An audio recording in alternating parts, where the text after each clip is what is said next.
Testing 1 2 3. Testing 1 2 3. I believe we should be live.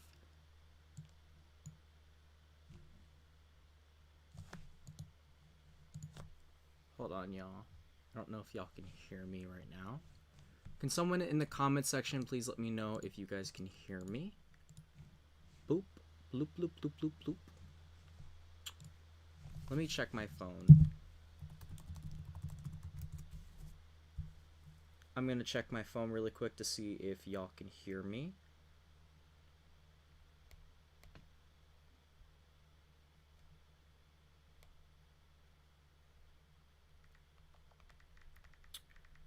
Oh, y'all can hear me. Okay, perfect.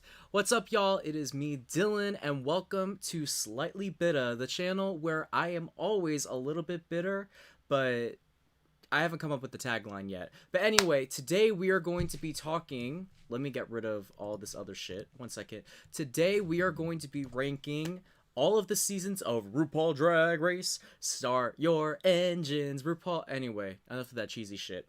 I decided to do a little ranking just because I wanted to get a little hype for the upcoming All-Star 6 season. As you guys can see, I am in my new setup, or should I say my old setup. I'm back home, not saying where, because stalkers may be in, but I'm back in my old setup. I'm back at home, and I have my great camera. I got my ring light, I got my green screen, I got my good shirt. It's going down. So yeah, this is my first ranking video since I did Big Brother like sometime last year, but we're gonna redo that shit. So as you can see, I have every single season of the US and every single season of the All-Stars. Now, if you want me to rank Canada and UK, sorry, I ain't doing that shit. Canada was a bore to sit through. UK was okay. Down Under has been hell. We're going to stick to the US seasons because it is what it is.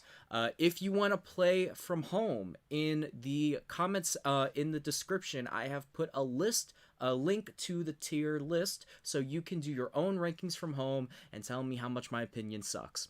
But anyway, we're going to jump into our little tier list ranking, and it's going to be lit. Anyway, we're just going to go one by one through all of the seasons in chronological order, and then I'm going to put them in one of 5 categories. The first category is a shoot. If you have not watched Toot or Boot, then as you can, basically what shoot means is that it is perfection, it is amazing, it is iconic, legendary. It should be in the Drag Race Hall of Fame museum, whatever fucking Derek Barry said after he made that ridiculous outfit. But that's like the best of the best. Under that is Toot. That means that it was a good season. I liked it. I enjoyed it, had some iconic moments, and it was definitely worth the price of cable. Going on down to a Newt. A Newt is kind of like, I mean, it wasn't bad, but am I going to remember this 5 years from now? No. Am I going to remember it 10 seconds from now? No. So Newt is kind of like not good, not bad. Then we go to Boot. Boot is, this was not an enjoyable experience. I would have been perfectly fine for this season not to exist at all. So get the fuck out. And then the bottom category is Mama, this is garbage. This is garbage. They should have just skipped this season. They should have just not casted some of these girls. I could have done without it. I would have rather watched paint dry. I would have rather watch fucking Karen from Finance doing terrible comedy, or at least I would say trying to do comedy. So that's Mama, this is garbage. So those are the 5 categories. I tried my best to limit it as much as possible. So we're gonna jump in. I'm going to say hello to some of my viewers first. Some of my people that come back. Ooh, is my phone going to open? Let me open up my phone so I can get y'all and say hello to some of my people. Ooh, they put ads on this shit? They decided to today. What happened to your BB ranking stream? Oh, I took that shit down. But hello, Evan. Hey, JJ. Welcome back, fam. Welcome back, fam. Ooh, do y'all like this little thing I was coming up with? I said, have fun, grab a drink, and click the link. I thought that was a pretty cute thing. Anyway, let's get on to the tier list. Okay, first is Season 1 of Drag Race. Now, of all of the seasons, this is the season I have the least memory with. You have to remember, I watched this season when I was like in middle school, elementary school at most. I'm a longtime fan of Drag Race. I've been watching since like I would say season 2, season 3. Because me and my mom would always watch these reality competition shows like Sheer Madness, Project Runway, Top Model, and Drag Race eventually became one of them. But Drag Race season 1 is really interesting because it's just I don't remember a lot about it. Uh, there are I also want to break down what I'm ranking these based on. So for me, a good season of Drag Race has to have a few things. Firstly, how good is the winner? Is the person that actually won the season worthy of being the representative of that season? Two, does it have any iconic moments?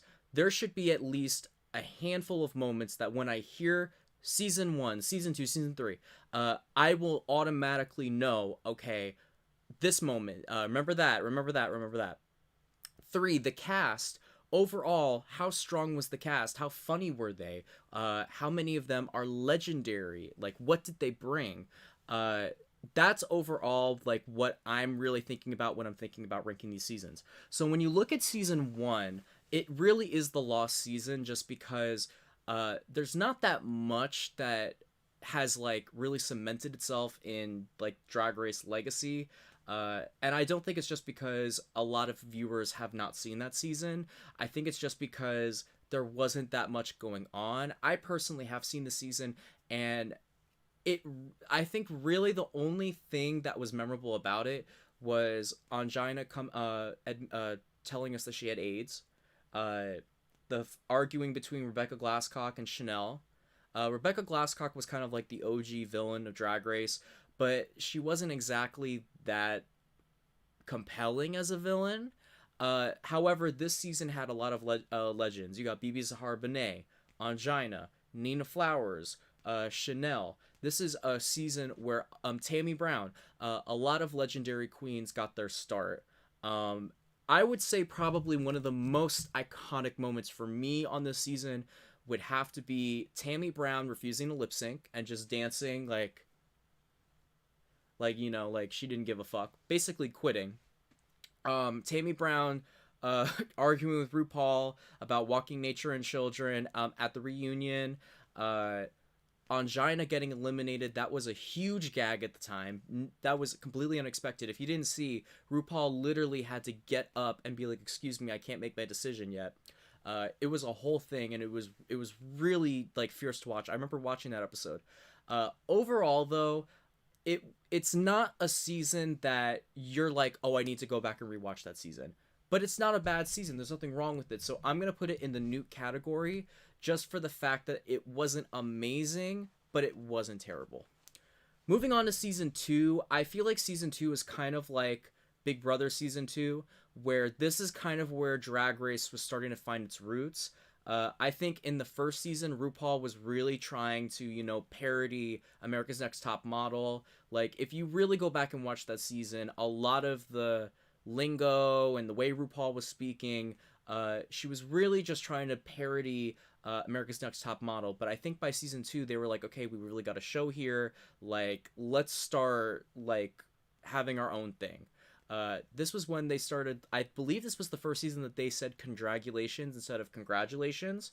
Like, a lot of the stuff that is a lot of the lingo that's associated with Drag Race today, it started with season 2. Season 2 also had a lot of iconic queens. Even though a lot of them are problematic today. I mean, the final two, Tyra Sanchez and Raven, have both had their share of controversy, but the queens on this season were overall really strong. I mean, look at this cast. You got Tyra Sanchez, Raven, Jujubee, Tatiana, Pandora Box. Who got out at 6? Oh, Jessica Wilde, Sahara Davenport, rest in peace. Morgan McMichaels. Like, there was a lot of really strong queens on this season, and this was also the first season that has Untucked. Untucked is also going to come in with my rankings. I just want to make that clear now. This is the season that originated "Bitch, I am from Chicago." Like every single queen brought something to the season, I would say. This was also Shangela's first season, even though she was only there for a minute. it's just there, every single queen brought something, and that's not something you can say for every single season of Drag Race. Usually there are like one or two queens that kind of fall into the shadows and don't really bring anything. But I would say from Shangela all the way to Tyra, everyone contributed to the story. Also, I really love the mini challenges on this season. If you go back and watch, there was like a challenge where they had to eat chicken, or like they had to figure out whether it was chicken or not. Like it was very cracked, and a lot of the challenges that they had this season were really cool. There were the challenge where they had to make their own book. I thought that was really unique. I don't even believe that they've done that since. I think that was the only season where they had like a memoir. If you don't know what I'm talking about, Memoirs of a Geisha, I'm Still Here, Jujubee's story. That was that challenge. How about the wedding challenge where they had to design these wedding dresses? I mean, for an old season of Drag Race, they brought some really great outfits. Also, a lot of challenges that are staples in today's Drag Race started on this season. This was the first season with Snatch Game, first season with the reading challenge. I believe it's the first season with the makeover as well. I could be wrong. There might be a makeover challenge on season 1, but this was like the first season with all of that. So season 2 really was the pioneer, I would say, for what Drag Race is today. And also, you got to look at some of the rivalries that were on the season. Tyra had a major rivalry with pretty much the entire cast, Raven and Tatiana. The reunion brought something. This was the first season where we had a trans contestant come out on the show. If you go back and watch the reunion, this was Sonique came out as trans at the reunion. And we didn't really get to learn a lot about Sonique on the show. So when we got to learn about her experience at the reunion, it was really great.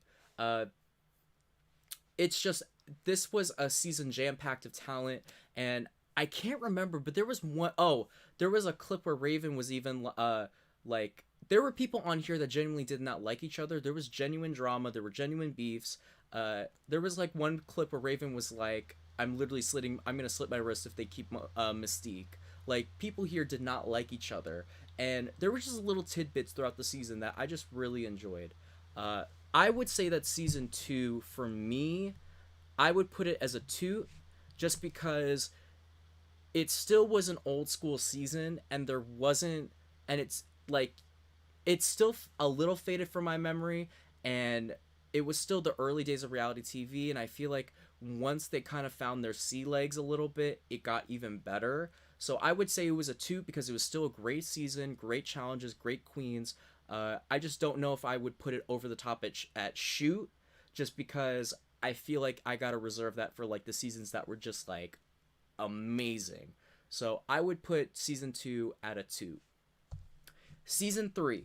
I feel like season 3 was really where Drag Race like started like really getting into high gear. And I feel like I said that with season 2, but 3 really had some really great moments. I would say the only negative I really have with season 3 was that it felt at times a lot more Project Runway, just because if you look at season 3, it was so like, it was jam-packed with sewing challenges, and there's no problem with that because other seasons are jam-packed with comedy challenges. But certain queens definitely benefited from the fact that a lot of the challenges were about creating. For example, the first episode was they had to make a Christmas outfit out of like holiday decorations. Then there was the hairball where they had to make outfits out of hair. Then the final challenge was they had to make a money ball, dresses out of money. Then there was the makeover challenge. There was like 4 or 5 different challenges specifically about constructing outfits. And that's great and all, but for a lot of drag queens, they're more about performing, lip syncing, hosting, comedy. Like, not a lot of queens can sew or can make outfits, but especially with hair and with paper. Like, this was a very hard season to be on if you were not a seamstress, and I think it was the reason why Raja ultimately did take home the crown. She is still an amazing queen, but it definitely did help her that there were so many sewing challenges. And this was also one of the last season where they crowned the queen during the show. They like pre-filmed it. They already had the winner set because during this season, Raja winning was leaked before the cast was even leaked. So that's why they've since then started only crowning queen. They've started filming different endings. Like this was the last time that they just did it, and I feel like I like it because there's no more spoilers. But at the same time, you do somewhat lose the magic because when you watch seasons 1 through 3, it's just genuine emotion when you watch each and one of them getting crowned. But negatives aside, this is a really good season. It's a really, really good season, and I feel like the reason is because this cast was split down the middle like it was Big Brother. You had the Heathers and you had the Boogers. Even though I wouldn't refer to them that way, that was kind of how they referred to in the season. The Heathers were the queens that were good at making outfits and the sewing challenges, even though they weren't all that good at making outfits. But this was Carmen Carrera, Raja, Manila, Luzon, and Delta Work were really part of that core. Then on the other side, you had the Boogers, quote unquote, which had Shangela, Alexis Mateo, Jara Sofia, and Stacey Lane Matthews. And then there were other queens that like kind of filtered in, like you had Mariah, who kind of sided with the Boogers, I guess, and like Mimi I'm First. Like there were just a lot of iconic moments with this season. Firstly, who the fuck is Heather? Who the fuck is Heather? Which I still say all the time, mostly because I know someone named Heather, and it's like a joke. It's like an in joke. Shout out to Heather Lee Cameron. But but who the fuck is Heather? I thought it was Couture. Oh Henny, and that's just Stacey Lane Matthews. You also got Toolgate, where Raja was basically she was going to win the hairball, and Shangela and Jara Sofia and Alexis were like, there's tulle on your outfit. Basically they were accusing her of cheating by using tulle fabric to make her outfit the way as stunning as it was. So there was Toolgate, the Nancy Drew of drag. This is the season where that originated. Shangela's entrance. I mean, she's made a living off of her whole box gig where she enters through a box. It was a gag at the time, having returning queen. Even the first episode where you had Phoenix and Venus Delight having their one episode rivalry over them making similar outfits and also entering wearing similar outfits. So, and that's just a couple off the top of my head. Like, this season had a lot to bring, and I feel like this was kind of the start of the golden age of Drag Race. I feel like every single reality show has its golden age. Like, for Survivor, I would say like the first 20 seasons were kind of the golden age. For Big Brother, I would say season 6 through 10. I would include 9, but I understand why people don't. And then for Drag Race, I would say season 3 through 6 was kind of the golden age of Drag Race. And then you can include 2 in it as well. But even though season 3 isn't my favorite season, it really cemented Drag Race a huge audience because of how fun and entertaining it was. And again, a lot of iconic queens have come from this cast. Just look at All Stars. Season 3 has had pretty much all of its queens that they could bring back on All Stars. Look at it. You got Manila Luzon. You got Alexis Mateo. Jara Sofia. Raja can't come back because she's a winner. 5 is Carmen Carrera. The reason why Carmen's not back is because Carmen transitioned, and I don't believe she still performs as a drag queen, but she has officially transitioned, so likely she's not going to come back. She also spoke out against the show. She's actually why, ooh, girl, you got she-mailed. That doesn't happen anymore. She's part of the reason why it's now, she already done had herses. So you got Carmen Carrera. Shangela. Who was eliminated after her? Stacey was supposed to come back, but Stacey failed the health test, which is really unfortunate. That's why she was in All Stars 4, kind of, but not really. Mariah's come back. Pretty much every single queen from season 3 has come back, with the exception of Raja, who won, Carmen, who no longer does drag, Delta Work, who works as Rue's makeup artist, so obviously she can't return to Drag Race, or else I feel like she already would have. Phoenix, because who remembers Phoenix, and Venus Delight, because ew, Venus Delight. But every other girl, unless I'm missing someone, has already come back to Drag Race. That's pretty much the entire cast. So I'm going to put season 3, after my whole little manifesto I just said, I'm going to put it in shoot. just because it was a really great season. The winner was great, even though I stand Manila Luzon. It was a really great season. So I'm gonna put season three at a shoot. Moving on to season four. So to keep it a buck 50, my favorite season of Drag Race, I often find myself torn between season four and season six. And I feel like I have to go with four just because four was iconic. Even the queens that flopped were iconic. I think the only person from the cast that didn't really bring anything was Elisa Summers, and she was the first boot. But just thinking about this cast, it is a shame that we have only seen Latrice, Chad Michaels, and Fifi O'Hara come back. It's just recently that we're getting Jiggly finally, but it is a shame because there are so many queens from the season that are just hilarious.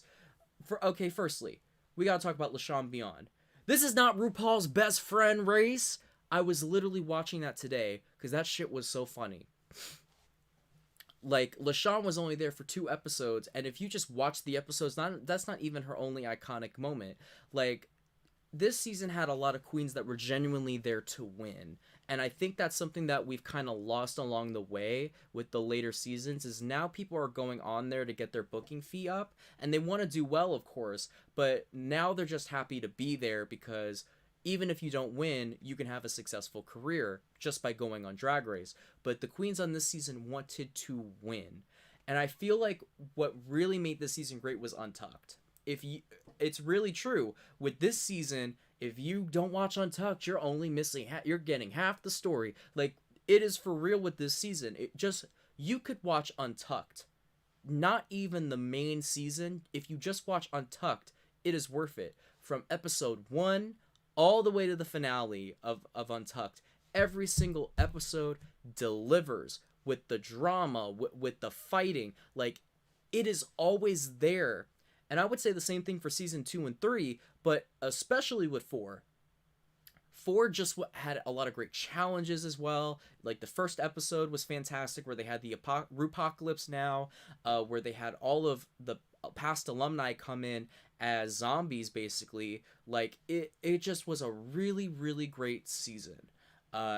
This was the season where Willem got disqualified, which, if you don't know the full tea on that, go watch Willem's exposed interview, because the tea behind that is a whole other story and deserves its own YouTube video on its own.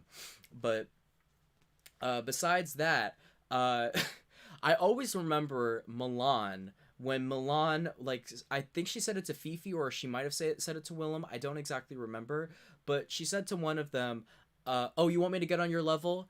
And then she gets off the couch and goes literally to the floor. She's like, "Okay, I'm at your level now." Like, these queens were out of pocket, but in the best possible way. It was just such a fun season. Like, I can't stop talking about it. And the top 4 was great. Whether you like Fifi O'Hara, you hate Fifi O'Hara, it was a great top 4.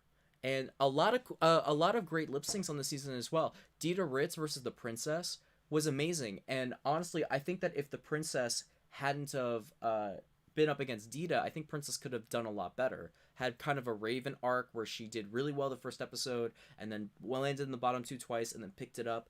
And all of the queens on there, I would go to see any of their shows.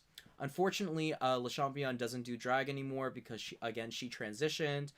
Kenya Michaels, I don't believe, does either, because she also transitioned.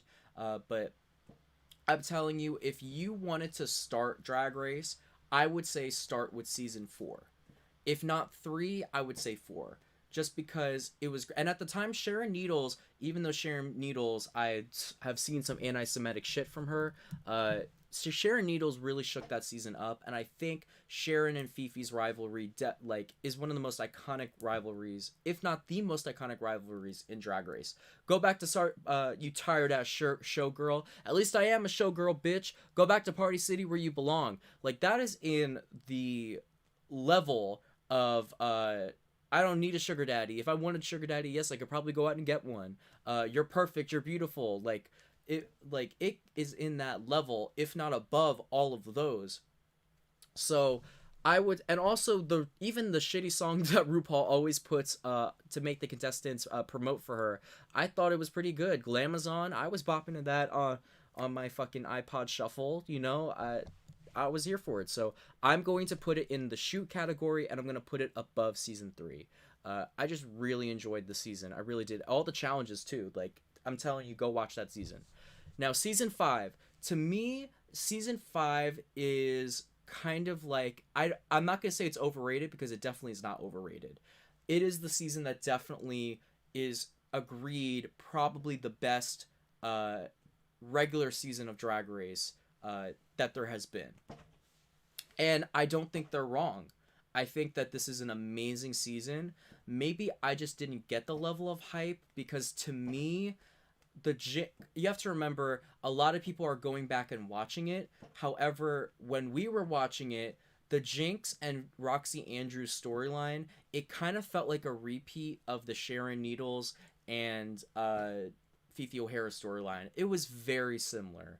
I mean, if you look at it, you've got Jinx, the quirky weirdo, that people don't really understand her drag. She's killing the competition. And then you have Roxy Andrews, the pageant girl, even though I would say Roxy Andrews is on a completely different level than Fifi O'Hara, in Roxy's favor. But it kind of felt like the same storyline. However, what definitely broke it up was Alyssa and Coco's drama, which I thought was brilliant, to bring in two queens that had a fierce rivalry in the world of drag that was well known because of a pageant. And it really gave people a good example of what the world of drag could be outside of Drag Race, because I think sometimes, because a lot of people that watch Drag Race are not in the world of drag, they don't really understand what it is outside of Drag Race itself. But again, this season, like Serena Chacha was saying on All Star 6, it was full of titans. I would say the entire top 6 could have won a crown individually on any other season. I really do. Jinx Monsoon is probably one of the best winners that has been on the show. Point blank, period. She's probably, if she wasn't in the bottom 2 the last week, she would have had a better track record than Bianca Del Rio. She was in the top, really think about this, she was in the top 3 every single challenge save the first 2 and the last challenge. And the first 2, one was a designing challenge, and the second one was a lip sync challenge where she was still one of the best on her team. It's just that her team lost. Every other challenge she's in the top 3, except for the final challenge where, again, it's only 4 and it's a construction challenge, which is just not Jinx's strong suit. And you got Alaska, who went on to win a crown. I mean, as soon as All Stars 2 dropped, like, we already knew Alaska was going to win. We didn't even need to see the cast. We already knew Alaska was going to win. Roxy Andrews is a legend. Even though whenever I watch season 5, I can't stand her, she is a legend. Detox, a legend. Alyssa Edwards, one of the nicest people I've gotten a chance to meet. She just did drag bingo at my school. She used to do online Big Brother, if you didn't know, which is iconic. I consider her an Orger, so yeah, an Orger is one of the most legendary drag queens in America right now. Coco Montrese on that season, amazing, stunning, another legend. And then even the other queens, again, this is another season where I felt like everyone brought something to the competition. Ivy Winters, who sadly doesn't do drag anymore, an immense talent. Jay Jolie stirred the pot every chance that she got. Back rolls. Even Lanacia Sparks, who I felt like was done dirty on the season. I didn't even feel like she should have been in the bottom 2, the episode that she was in the bottom 2, and I think she was robbed of winning 2 challenges in a row that first week, with the shoe in the hair and making a dress out of wallpaper. It just was, and then even Serena Chacha's ass. I said it in my All-Star 6 clip. She's not an all-star, but she definitely deserved a chance to come back just because she left an impact in 2 episodes, whether she's shady or not with her whole wig business. This was just a really good season, and I feel like 4 and 5, I would say 4 more, but I think 5 definitely were the ones that brought Drag Race into the mainstream and was really where Drag Race started getting attention. And the winner was amazing. Even though people were rooting for Alaska, Jinx deserved this season. There was no doubt about it. Like, obviously. So yes, I think Drag Race 5 is an amazing season. It definitely is a shoot. I'm just, and I mean, Untucked was great too. Every episode of Untucked. I mean, the double elimination was in this episode. The double Shantae was in this season. I mean, excuse me. It's just like, and the lip syncs this season were fantastic. This was just a really really good season. This might have been one of the peaks of Drag Race. So I'm gonna put 5. It's really hard for me to rank it above or below 4. I can't really decide whether I would put it above or below 4 just because I loved both seasons. However, for me, I'm going to put it below 4 just because I really enjoyed 4 and I feel like this season had so many stars and like I don't know. I'm just going to say but I'm going to say 4 and 5 are in the same boat, but I love both seasons. Season 6. Okay, season 6 was the first season that I watched on my own where it was like I was like 14. I was in the fandom at this point. Like I talked with other people about it. Like this was the first real season where I was like I knew other people that watched Drag Race and I was really into it on my own. This season to me is my favorite. And the reason why is because this season just delivered at every single point. And I do think that 4 and 5 did as well. But this season just was so ridiculous that it just like I don't know. And it might just me being a little biased because this has a special place in my heart. Like I'm really thinking about it. I don't know if I can actually rank it as number 1, but it's like my favorite. It's like it has a special place in my heart. This season has so many queens that have gone on to be famous outside of Drag Race. Bianca Del Rio, Adore Delano, Courtney Act, that probably the best top 3. It's right up there with season 5, probably the best top 3 in the history of the show. This was one of the seasons where I was like, even though they probably would have cut, even though Courtney never had a chance in hell, this was one of the best. Like this was a great season. Like I'm surprised that more season 6 queens have not been used. I find myself coming back to this season the most. So, but even though it's my favorite season, I don't know if I can rank it number 1 just because there are things that 4 and 5 have that 6 does not have. I feel like for me to really fairly rank it, I put 4, 5 and 6 neck and neck.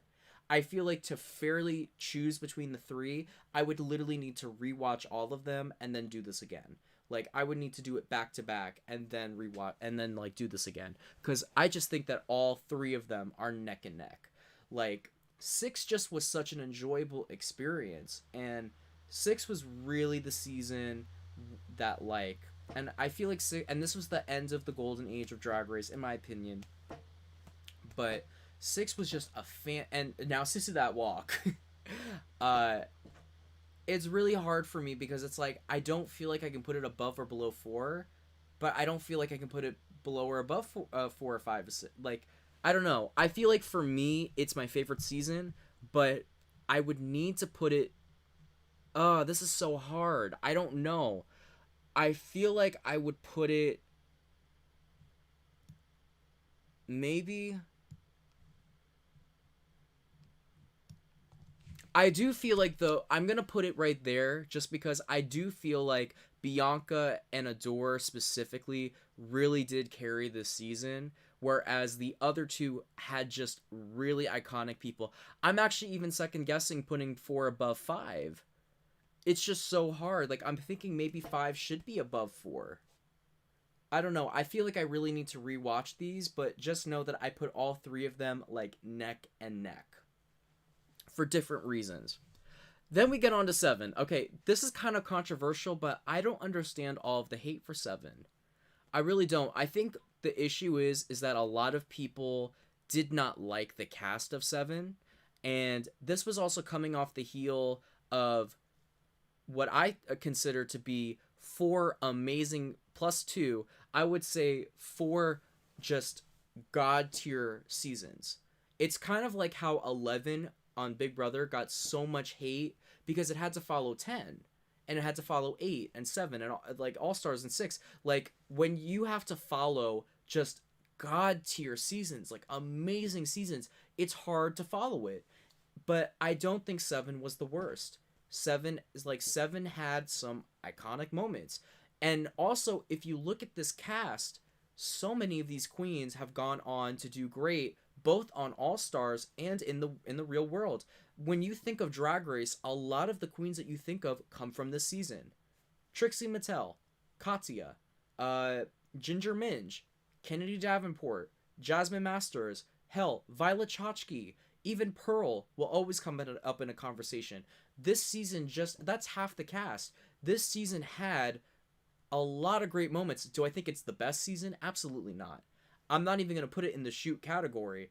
Like, and I don't feel like I can put it in the newt category. I would put it in the toot category, not above two, but I'm going to put it right there just because if you watch that season, there was a lot of drama, a lot of funny moments, a lot of great queens.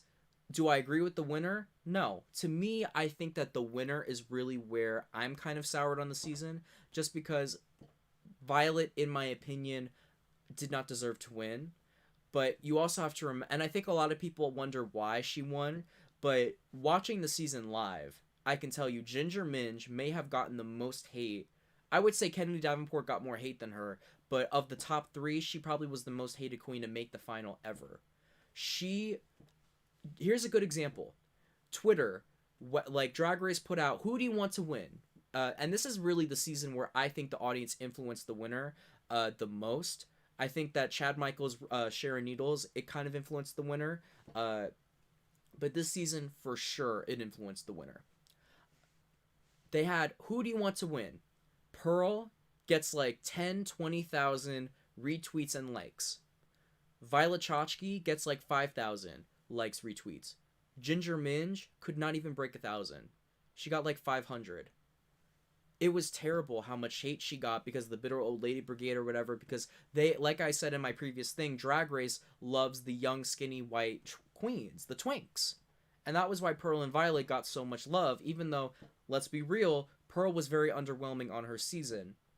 It's just the tea. And Violet was fantastic when it came to the looks, unlike any other queen before. In fact, I think Violet was really the one that elevated like what's expected of Drag Race queens when they come on the show.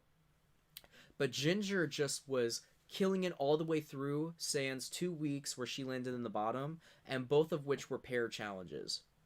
One was the makeover with Sasha Bell, and the other was where she was linked with Trixie Mattel. Every other challenge where she was on her own, she did amazing in. So, as much as I'm not the biggest fan of Ginger Minj, she definitely deserved the win, but she got a lot of hate because she was overweight. She was not overweight. She was plus sized, and she was older. And it's just the tea. I think the Drag Race fandom has gotten a little better, but back then, I think it was at its peak level of toxicity. You have to remember, too, Jasmine Masters, one of the most beloved queens today, go watch the reunion. She got so many death threats and hate, and for what? I'm Jasmine Masters, and I have something to say. She comes for Violet, called her a horse face, and queens are, and people are sending her death threats. It was terrible. It was terrible. But the season itself was not bad. It had a lot of great queens on it, in my opinion. So moving on to season 8, I kind of feel like season 8 is another season that's kind of like the lost season, and the reason is because it had less queens. At the time, we were used to, by this point we were used to 14.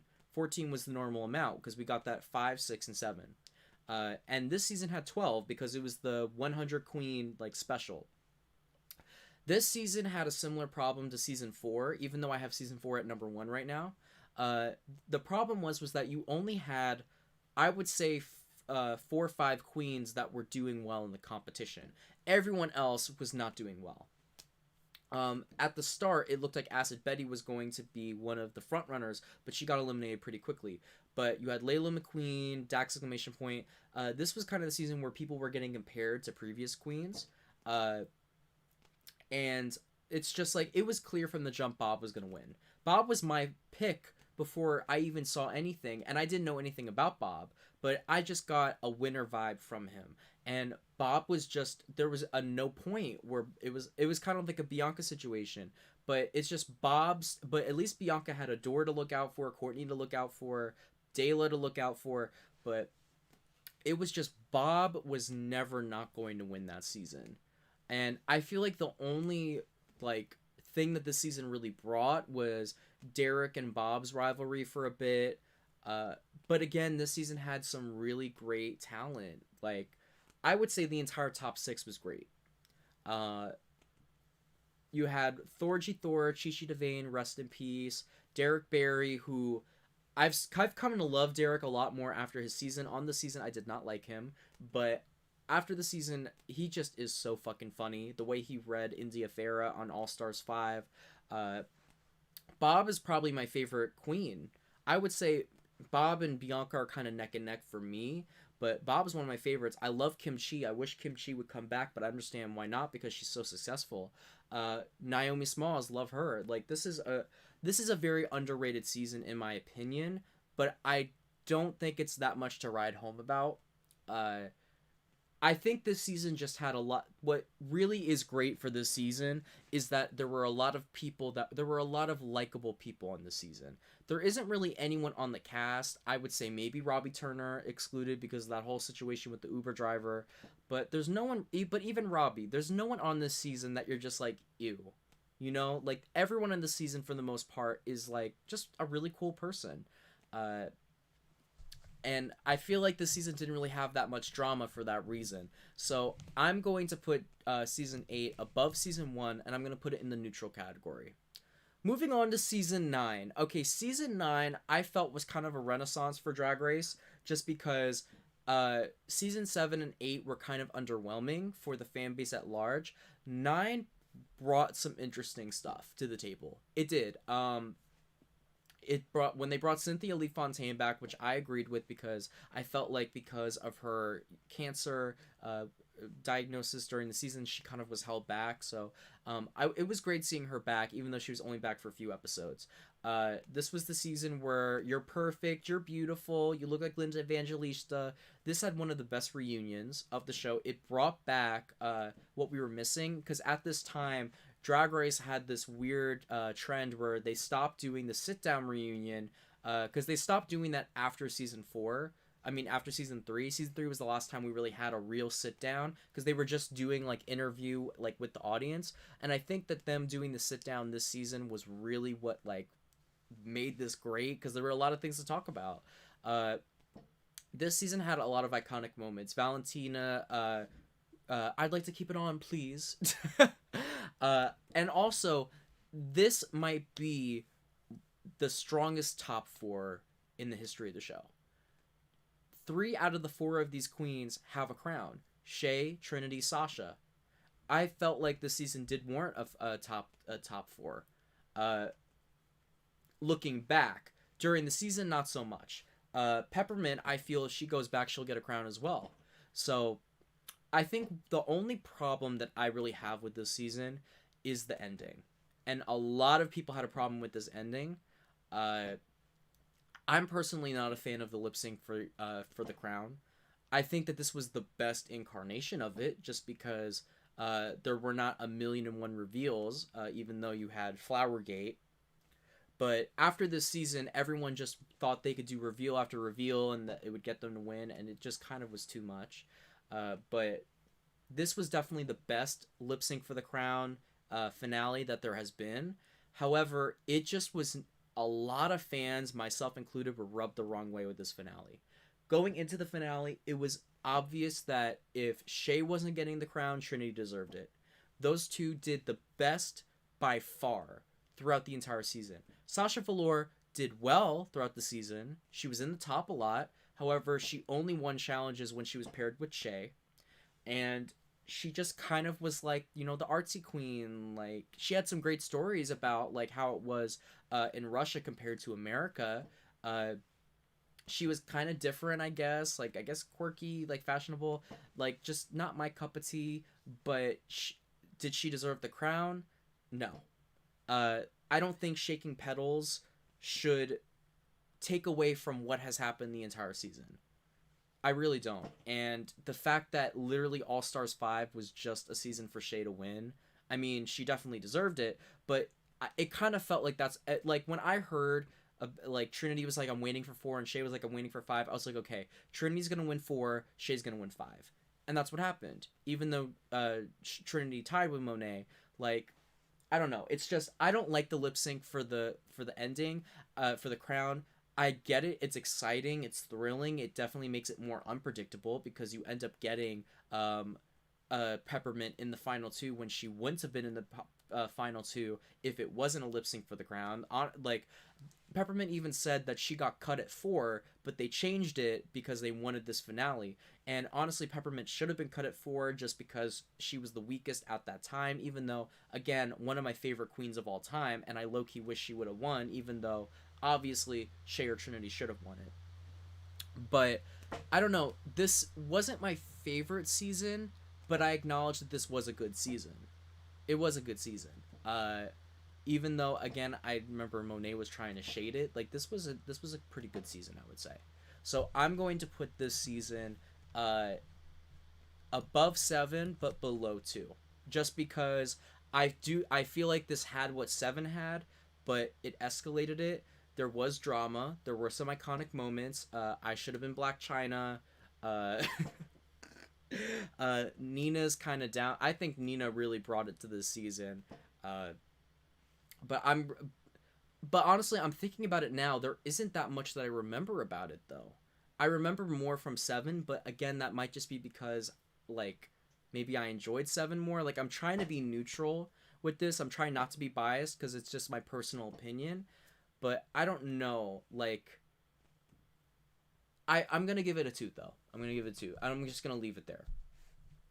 Okay, now we have 10. I was not a fan of 10.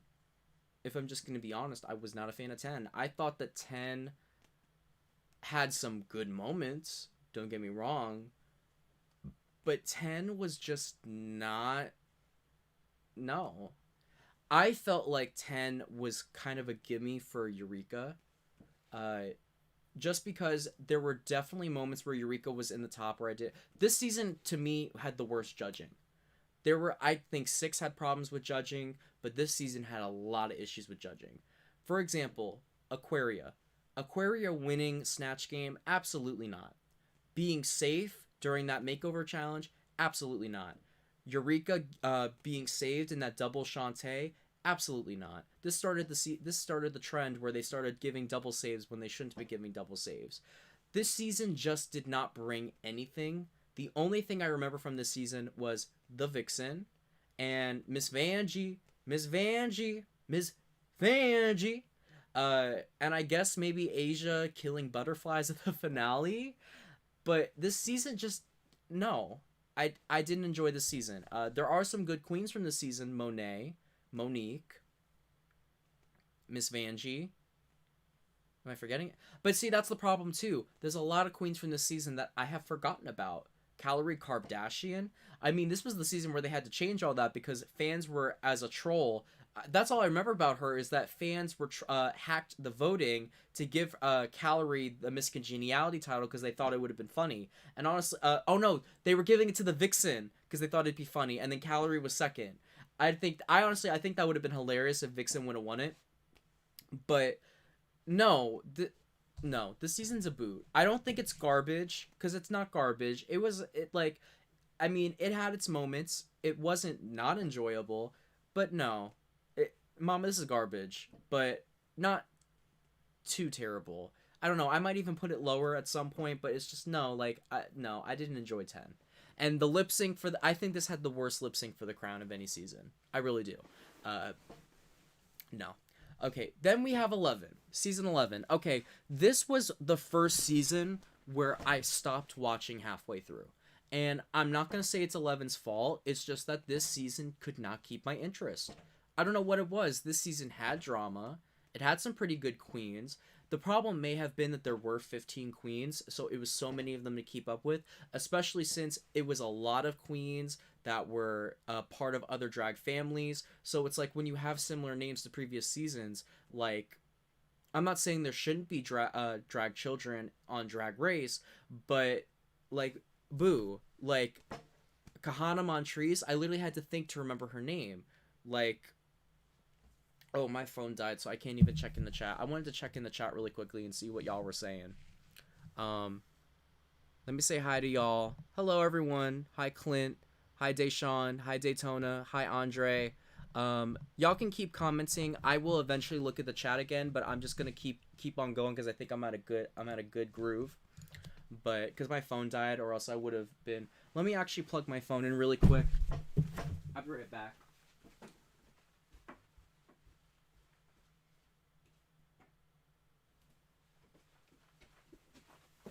All right, I'm back.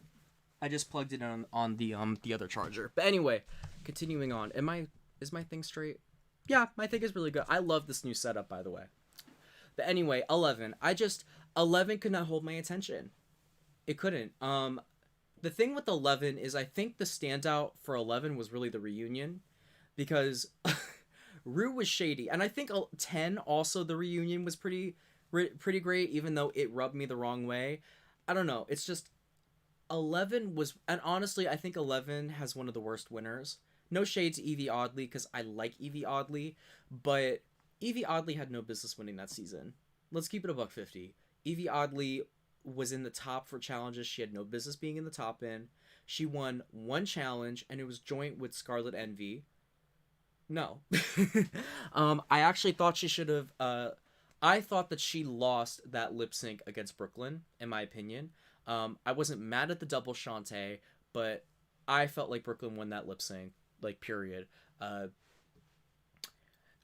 this just was not an enjoyable season to watch, and I think the biggest problem is that there was not that many queens to root for. I like Akira C. Davenport. They did not edit her in a good light. She just was not someone to root for because they didn't want to show her that way. Like, she was a dark horse when she was one of the strongest in the competition.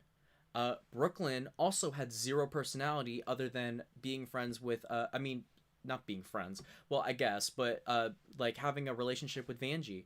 It was a lot of Evie versus Silky, Nina, and Vanjie, and that was it. I also felt like this season had one of the most unfair eliminations ever.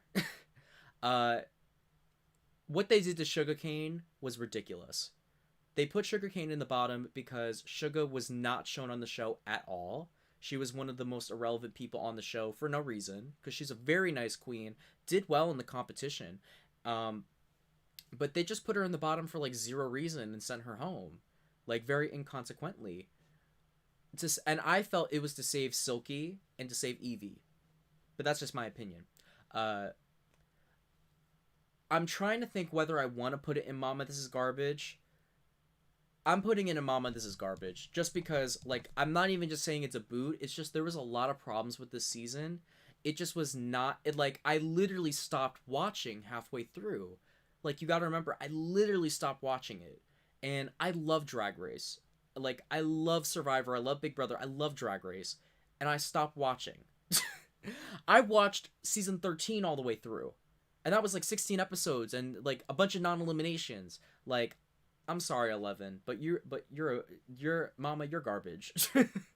I will say that, like, even the queens from this season, it's like, I'm sorry, but there just was not a lot of likability. Like, and maybe it's just because they put a lot of attention on Vanjie, and Vanjie was a big personality, and like maybe that they wanted to give her all the positivity and plastique while she was still there. It's just, and even the challenges this season were like not all that much to write home about, but.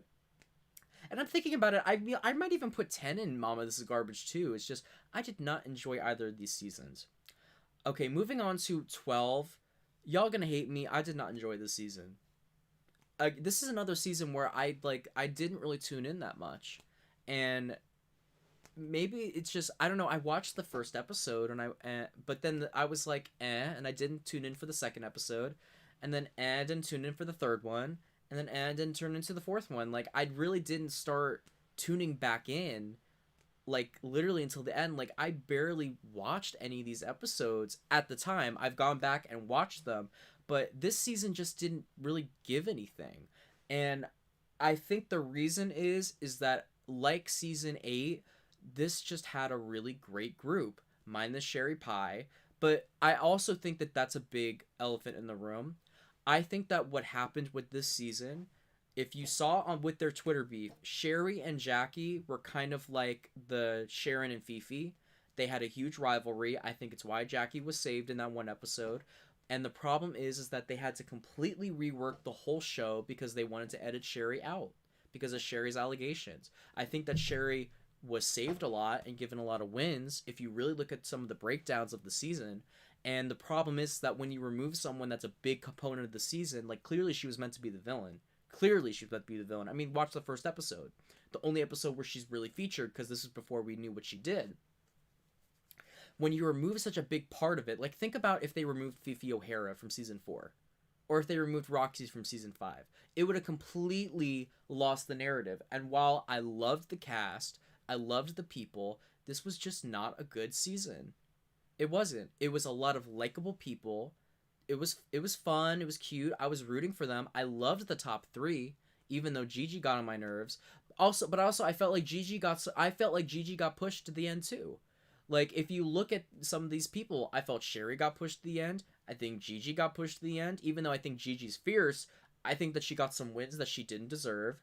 I think that she was saved when she shouldn't have been saved, just like Aquaria. I would put it at 11 or 10 level, but this was not it. And I think that people give it a pass because the cast was so likable, but this season was not it. I think the only thing I really remember about this season was Jada and Heidi, who were my favorites. I was so happy Jada had won. I think that was really the saving grace for me, was Jada winning, because I was rooting for her the whole way through. Maybe Aiden and Britta's fight, maybe. And then Rockham crying and Dahlia leaving. I'm out, like not even saying anything. Other than and then you know what? I would say Widow's lip sync, the first episode. Other than that, can any of you really give me any like iconic moments from the show? Like really, if you think about it, like was there really any like standout moments? I don't know. But I'm saying, I really think people just gave the season a pass because the cast was so great, minus Sherry. So yeah, I'm giving it a boot. It is what it is. Then we've got the last season that they did, 13. Okay, 13 is, I'm still fresh off it, but I will say 13 did keep my attention. The major issue with this season is how long it was. And I get that they were stretching it out because COVID, they needed time to fill up on VH1. But there is absolutely no reason why half the episodes of this season were non-elimination. Really think about it. Episode 1, no elimination. Episode 2, no elimination. Episode 3, no elimination. Then you had the double save, which was like a Ben de la Creme save where someone lost the lip sync clearly, and they just kept both of them. Which, I mean, I'm glad. I liked both of them, but it shouldn't have been a double save. It was not worthy of a double save. Then you had the week where they did the shit where they, what was it, that whole like COVID thing, which was cool, but I felt like that should have been released after the season, not in the middle when we're like still trying to get people out. And then you had the Final Four episode where it's like, okay, what was the point of having a Final Four episode if you're not going to cut someone? Like, I didn't understand the point of that. Like, just fucking, like, that should have been the Final Five challenge or whatever. Like, what's the point of having another non-elimination episode? This was really the Kumbaya season where they're like, everyone wins, everyone is safe, everyone gets to move on. It's like, that's not the point. And I feel like Survivor is also going down the same path where they're like, it's a game about elimination. Like RuPaul said it himself, that the show is supposed to simulate show business. It's cutthroat, it's unfair, it's harsh, and it's just, this season was all about like, you get a pass and you get a pass, and it just was not the most exciting season to watch. And again, were there really any iconic moments? No. It had a really strong group of queens. I mean, the whole top 4 were fantastic, but it's just, looking back, there's not much to remember about this season. I would put this season above 12, 10, and 11, but for me, it's a boot. It's a boot. I think what really hurt this season was Tamisha Iman not staying longer. They completely fucked her over. She had no business being in the bottom in that episode. They were trying to make it dramatic by putting her and Candy in the bottom because they saw an opportunity to do so, but I don't know. It was not a good season in my opinion. I'm sorry, not sorry. So those are all of the main seasons. I may go back and tweak this a little bit, but now we're moving on to All Stars. Okay, starting with All Stars 1, this was the first All Stars season. This had an amazing cast. The only thing that could have made it better was Willem being there instead of Mimi I'm First. I don't know why they took Willem out just because Fifi wasn't going to be there. Like, at first they wanted Sharon and Fifi, but then they were like, nah, we can't put any winners in there. Then they wanted Fifi and Willem, but then Fifi said no or whatever. I didn't understand why you couldn't put Willem in there just because Fifi wasn't there. Because Willem would have brought the drama with or without Fifi. And I think Willem being there would have changed the whole situation because Willem would have been with Latrice, and then I think Manila would have been with Pandora possibly. It would have made the season a lot more fair. But the major issue with this season is the format. I understood that they wanted to test it, but why shake up what's not broken? I think that they should have just made this a normal season of Drag Race, but it's All Stars. Like, this is season 5 All Stars. Like, instead of making it a spin-off and doing only 6 episodes, or they might have even done less than that. Now that I think it was, I believe it was 6. It's just, this was such an amazing cast, and this is one of the few seasons where I think everyone there was an All Stars, sans Mimi I'm First. But I felt like everyone deserved their spot there. Other All-Star seasons, I can't exactly say the same, but this probably was like the strongest cast in Drag Race history. And if they would have just played it out fairly, like they do the normal show, they didn't even need to do the voting. I think that they could have, and it would have been even better. But they could have just done the normal Drag Race format, winner, lip sync for your life, and this could have easily been one of the best seasons of all time. I mean, watch episode 1. It's just, I think a lot of them lost that fire once they were paired with people, and a lot of queens got screwed over. If you look at Pandora Box, she didn't do her any favors, of course, being so fucked up with Mimi. Like, they could have served and won that season, or at least done very well. But I remember in the Snatch Game episode, or at least what they were trying to do with Snatch Game, they did something different. But, like, I remember Juju did well, but Raven did terrible, and that's what landed them in the bottom. It's just there were certain queens that did well, but were hindered by their partner. And it just was really unfair and fucked up and, like, a weird choice. Like, people were hyped for All Stars 2 because they were like, okay, now they'll do it without pairs because it was so not well received. The thing with this season is it's very polarizing, and I kind of want to put it in the new category just because if you watch the season, it's a fun time. It is. It's a fun time. It's not terrible, but it's not great. I'm going to put it in the Newt category, and I'm going to put it above 8 just because it had such an amazing cast, and it had one of the most iconic episodes of Untucked ever. And my favorite quote of all time comes from this. Ha! Ha! I'm acting. Come on, Teletubby, teleport us to Mars. And we could have seen more of Tammy Brown. Unfortunately, Nina didn't do well on this season, but Tammy was doing well. So I don't know. It's just really hard, and I wish that they would. This cast deserved better, and that's why all of them are coming back to future All-Star seasons, because they all deserve better. Now we've got Season 2 of All-Stars. Let me just put that right there. Undeniably, this is the best season of Drag Race. Undeniably. I think the only thing that could have made this season better is if it was longer. I wish that there would have been 13 or 12 queens instead of 10. Imagine Dayla being there, and imagine Kennedy being there. I think it would have made the season a lot better. I think the only problem that this season had was there being so many Season 5 girls. And also, there should have been an Untucked. Other than that, every episode delivered. This is probably the best cast Drag Race ever had. The challenges were great. There's so many iconic moments that come from this season. It's hard because at the same time, I don't want to put it above 4, 5, and 6, but it undeniably is the best season. And this was the season that cemented it in mainstream. This season brought it to mainstream. This was the first season on VH1, I believe. Oh no, it was the last season on Logo, and it's a season that got them signed over to VH1.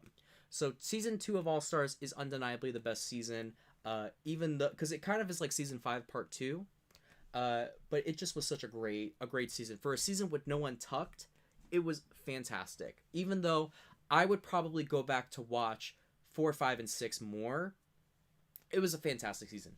Now we have Season 3 of All Stars. Okay, to me, if I had to rank the All Star seasons, I would put 2 at 1, 3 at 2, 4 at 3, 1 at 4, and then 5 at 5. Because you can't rank 6 yet because we haven't watched it. But 3, it wasn't a bad season. I think where we lost it was the finale. Undeniably the most unfair finale in the history of the show. I got what they were going for. They were going for a survivor thing with the jury. The problem is that these queens have friendships outside of the show, so more than likely they're going to vote unfairly. And the thing was that these queens voted based off of career, and they all knew that Kennedy needed that boost, and they all knew that if they didn't vote for Trixie, there was hell to pay. Because Trixie at this time had the biggest fan base. So Shangela was robbed, but also the biggest problem with this is definitely the winner. As much as we all love Trixie, or I mean, no, we all don't love her, but as much as Trixie's a beloved queen, she had no business winning this season. To me, after Dayla quit, the top two should have been BB and Shangela. I think the problem is that BB got the edit of, like, you know, the polished queen where they don't really show her personality as much, but Shangela BB should have been the top two. They had the best track record, and they should have won. And to be honest, in my opinion, I thought Kennedy should have won between Trixie and her as well. I did. She won that final lip sync. She had the best arc. I felt like she was in the bottom at times when she shouldn't have been in the bottom. But the problem with this season is that it doesn't pay off at all. Because Dayla was literally, hands down, the best that season. Hands down. I think Shangela was her closest competition. And those two should have been the top two. And I could have even seen Shangela winning against her. But Dayla literally won every single challenge that she was there for, and the only challenge that she didn't win, she threw.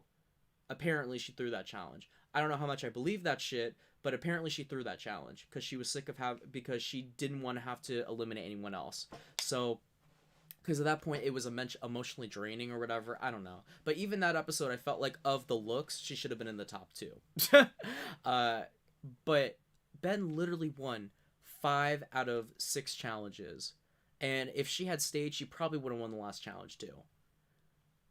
It's just crazy to think about. Like, it was just such a weird season. And again, I felt like this season showed why you can't really have 10 queens. It's way too short, especially for an all-star season. But this season had a lot of iconic moments. Milk crying over being safe. Dayla eliminating herself. Shangela's lip sync against Trixie was one of the best. Even Shangela being eliminated is an iconic moment, even though it's one of the most heartbreaking and unfair moments ever. Like, Shangela winning would have just been so great because she was a first boot, and then coming back and winning an all-star season would have been fantastic. But this season really had potential to match the hype of All-Stars 2, but it just didn't. And I think that also is the problem, that it had to go up against All-Stars 2, like, not even a year after. So... And honestly, I think that after this season, they should have taken a break with All-Stars, because by this point, like, when you mass produce an All-Star season, like, you're slowly gonna run out of, like, an amazing group. And I felt like they should have waited a little longer, and then this cast could have been great, because they could have I think they should have waited until after season 10, because I mean, you would have because then by that point you would have had 8, 9, and 10 to pull from, because at that point, in All Stars 2, none of them were represented because when that was filmed, those hadn't aired yet. So, and you could have still fit in some older queens. I don't know, but All Stars 3 was still a pretty good season.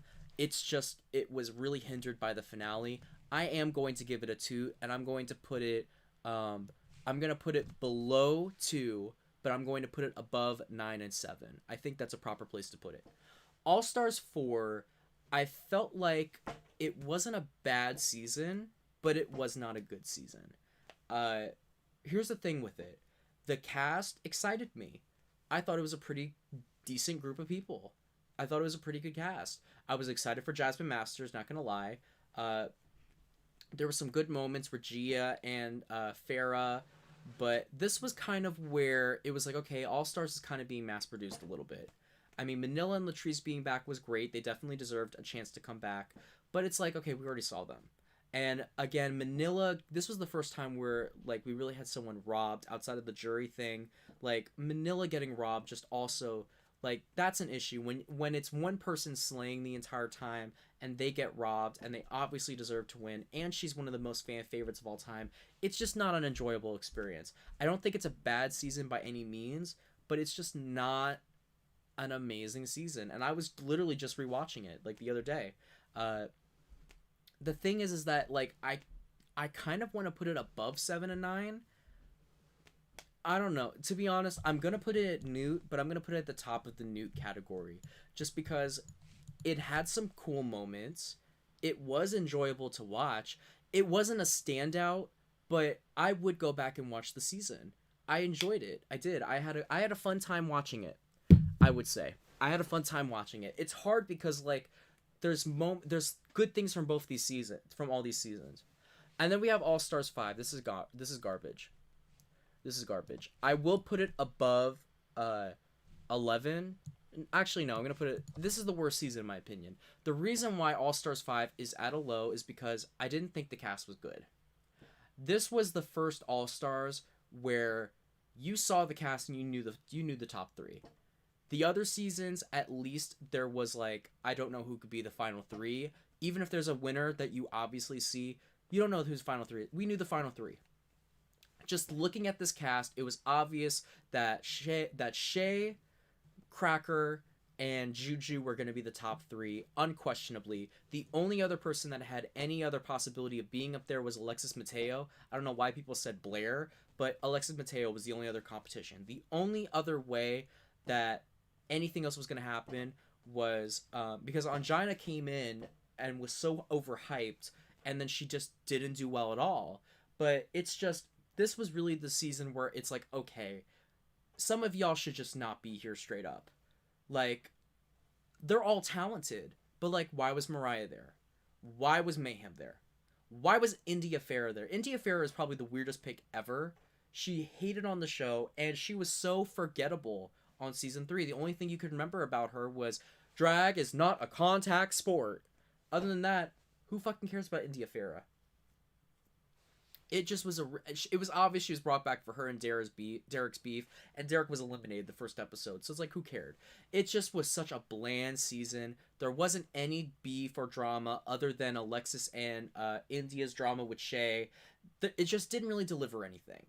At least 11 delivered something. All Stars 5 delivered nothing. I'm hoping that All Stars 6 delivers something.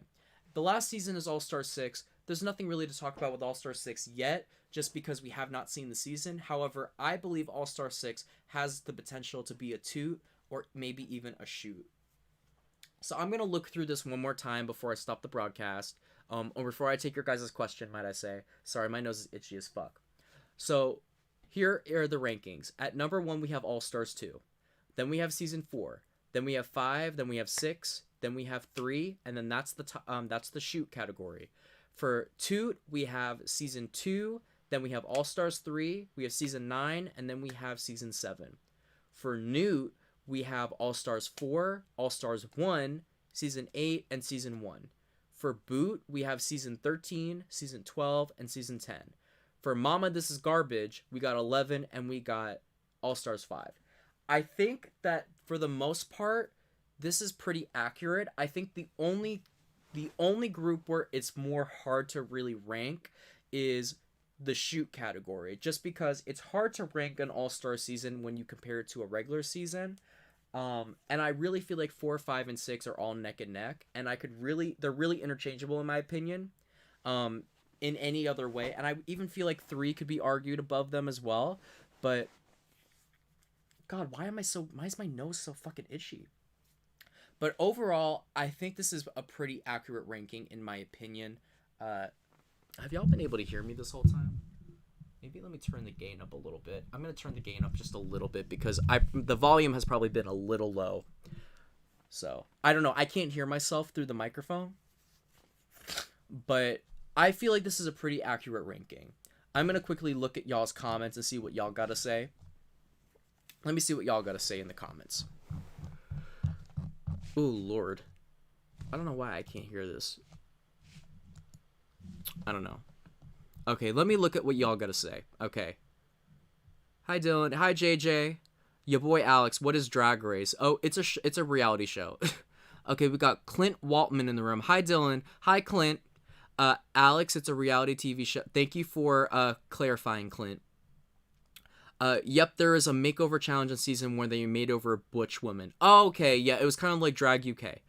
Rebecca Glasscock won that challenge. It was aggravating. Yes, you're right. You're right. You're right. I thought it was Couture. I love that moment. Uh, Venus Delight. You mean India Farah? No, I mean Venus Delight, one of the most cracked out queens that's ever been on the show. You forgot Untucked with Shangela and Mimi. Yes, I forgot to mention it in the moment, but that's another iconic moment from the series for sure. Dita had one of the most iconic lip syncs of all time. I agree with you. That lip sync was iconic. It's a great lip sync song. Dita is another queen that's very underrated, and I would love to see her on an All Star season. It was Willem. Sharon Needles was canceled basically for grooming a minor. Oh, that was what she was canceled for? I thought it was because she wore some Hitler shit, because I heard that she was anti-Semitic at one point. But that doesn't really surprise me that she would do some shit like that. If he'll rank season 7 below Toot, I'm gonna riot. Andre, as you can see, I ranked it above Toot. I do think it's a Toot. I think people give it way too much hate because they did not like the cast. Whether you like the cast or not is irrelevant. I feel that 5 like iconic. Yeah. Oh, hi, Deshaun. Welcome back. One of my icons in the chat. No, it was too many acting challenges. 5 did have way too many acting challenges. I will agree with you. It definitely had the same problem that 3 had, where there wasn't a lot of variety in challenges. However, I think that the drama that 5 brought and the level of talent that was there made up for the fact that there wasn't a lot of drama. I mean, that there wasn't a lot of variety with the challenges. Season 7's issue was challenge choices. There were. Oh, you're talking about 7. 7 also did have a lot of acting challenges, but I felt like the Untucked and the queens themselves kind of made up for it, if that makes sense. It's just when you compare it to some of the newer seasons, it's not as bad as some of the newer seasons, in my opinion. Hey, John Zhao, welcome back. Okay, I agree. Deshaun says they wanted a fashion girl to balance out Jinx and Bianca. I was definitely going to agree with you on that. Because at the time too, you had Jinx win, who was not a fashion queen, and Bianca win, who she had great fashion but was definitely not a fashion queen. So that definitely was the reason why they had Violet win as well. It's just that I felt that Ginger did deserve the win of what we saw in the competition. No, Violet didn't win the fan vote. Pearl won the fan vote, leaps and bounds. Ginger wasn't even her 30s when she was on her season. I know, but when you compare her to a 20-year-old and a 21-year-old, they called her old as shit, which was really weird. Derek made it way too far, though. I do agree with that. There were definitely... You have to remember, too, a lot of queens will get passes on Drag Race if they have a fan base or if they are well-known. Derek was very well-known because of his Britney impersonations and the fact that he was on America's Got Talent. Derek was one of the first queens that I knew prior to his appearance on Drag Race. Like, I knew him from America's Got Talent. So that was why Derek made it so far, and I've come to find out that queens actually put it in their contract that they have to make it a little far, but whatever. Agreed. It was the sisterhood season. Absolutely. Season 9 superiority. Season 9 is a shoot. You guys think it's a shoot? I think it's a good season. I just don't think that it's in the same level as the golden age of Drag Race. I think it's a good season, but I definitely would not put it up there with 4, 5, and 6. I'm sorry, but how are you doing tonight? I'm doing pretty well. I love this new setup. I'm having a good time talking to y'all. I gotta get my chicken, which is waiting for me upstairs.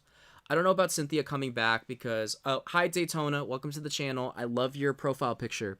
I don't know about Cynthia coming back because I don't think she showed much growth, and I felt like she showed everything she knew on 9.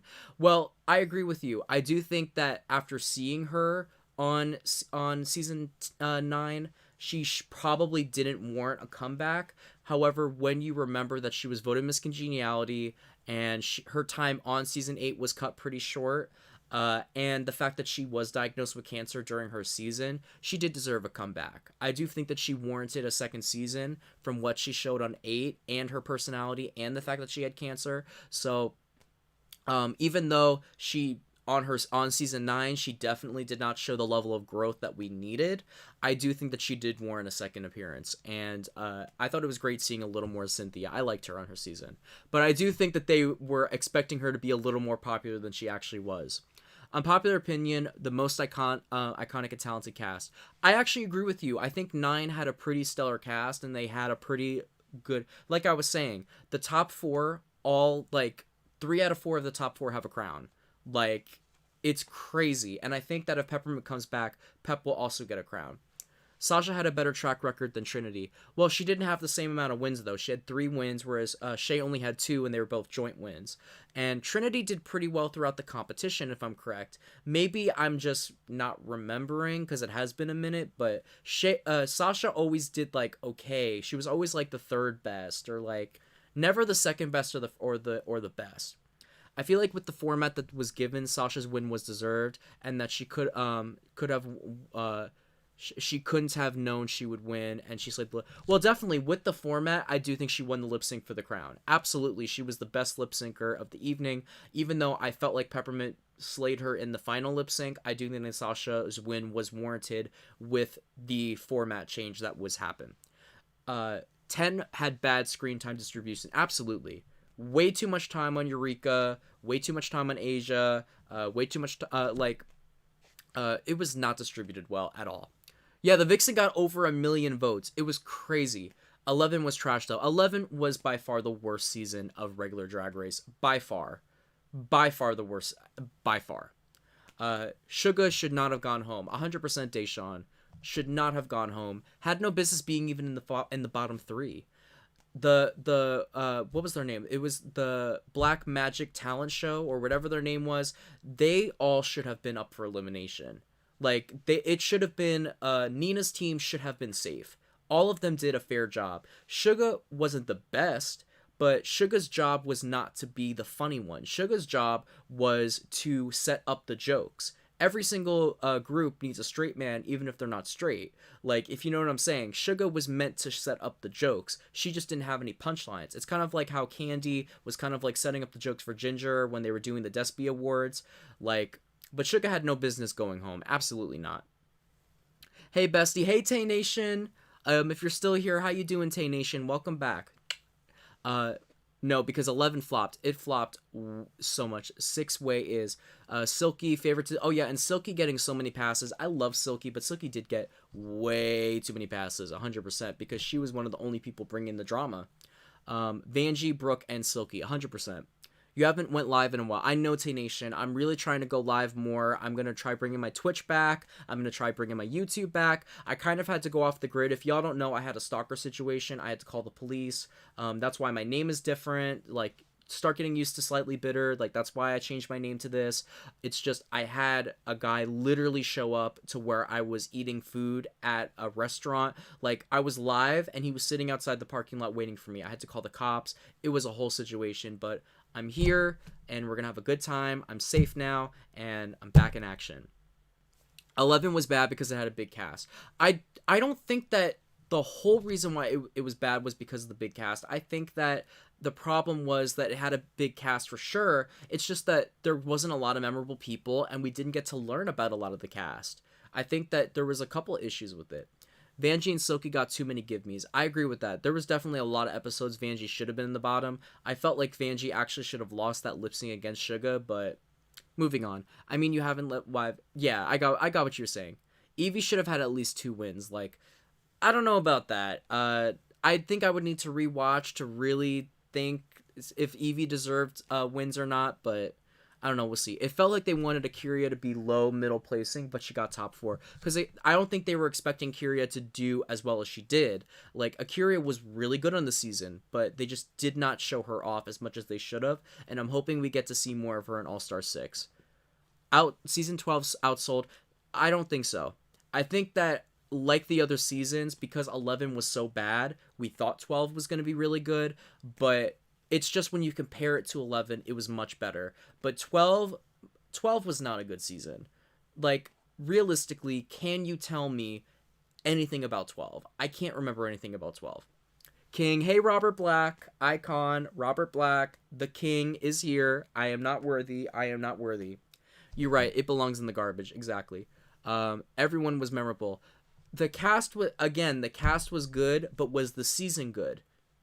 The season itself was not good. The cast was good though.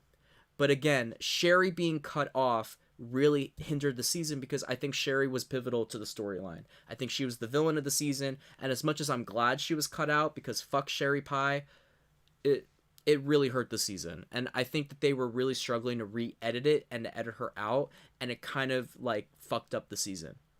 I think Sherry would have had a big story if they cut it out. Exactly, she definitely would have. Sherry had only 2 wins with only 5 episodes because I think they were trying to push her as being a front runner. They said Sherry and Gigi were the front. They definitely were, and I think that Gigi actually would have gotten the crown if she didn't say all that dumb shit right before the crowning happened. Like 100%. Like Gigi was set up to win that season. They were giving her wins that she did not deserve, but then she talked a lot of dumb shit. So it is what it is. I heard Gigi was meant to have a hero edit. No. Oh my gosh. Not y'all saying no and I don't know what you're talking about. I'm trying to rush through so I can get to the more updated comments. So just bear with me. It was a good season, but you can tell people were aware they had fan reactions. Yeah, agreed. That doesn't make sense because Sherry Pie wouldn't have been a villain. She would have been the villain. They wanted her to be Nina. No, I think they did want her to be a villain because she was fighting with Jackie Cox throughout the season. It was a fun season and a good distraction from what was happening in the world. I think that is really all it was a good distraction. It just was not that good of a season. No tea, no shade, no pink lemonade.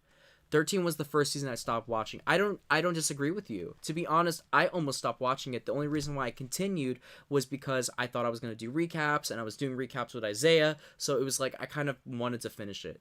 And also there was just nothing else to watch. 13 wanted to clone 12 100%. Put 13 in Mama This Is Garbage. Candy should have gone a long time ago. I do agree with that too.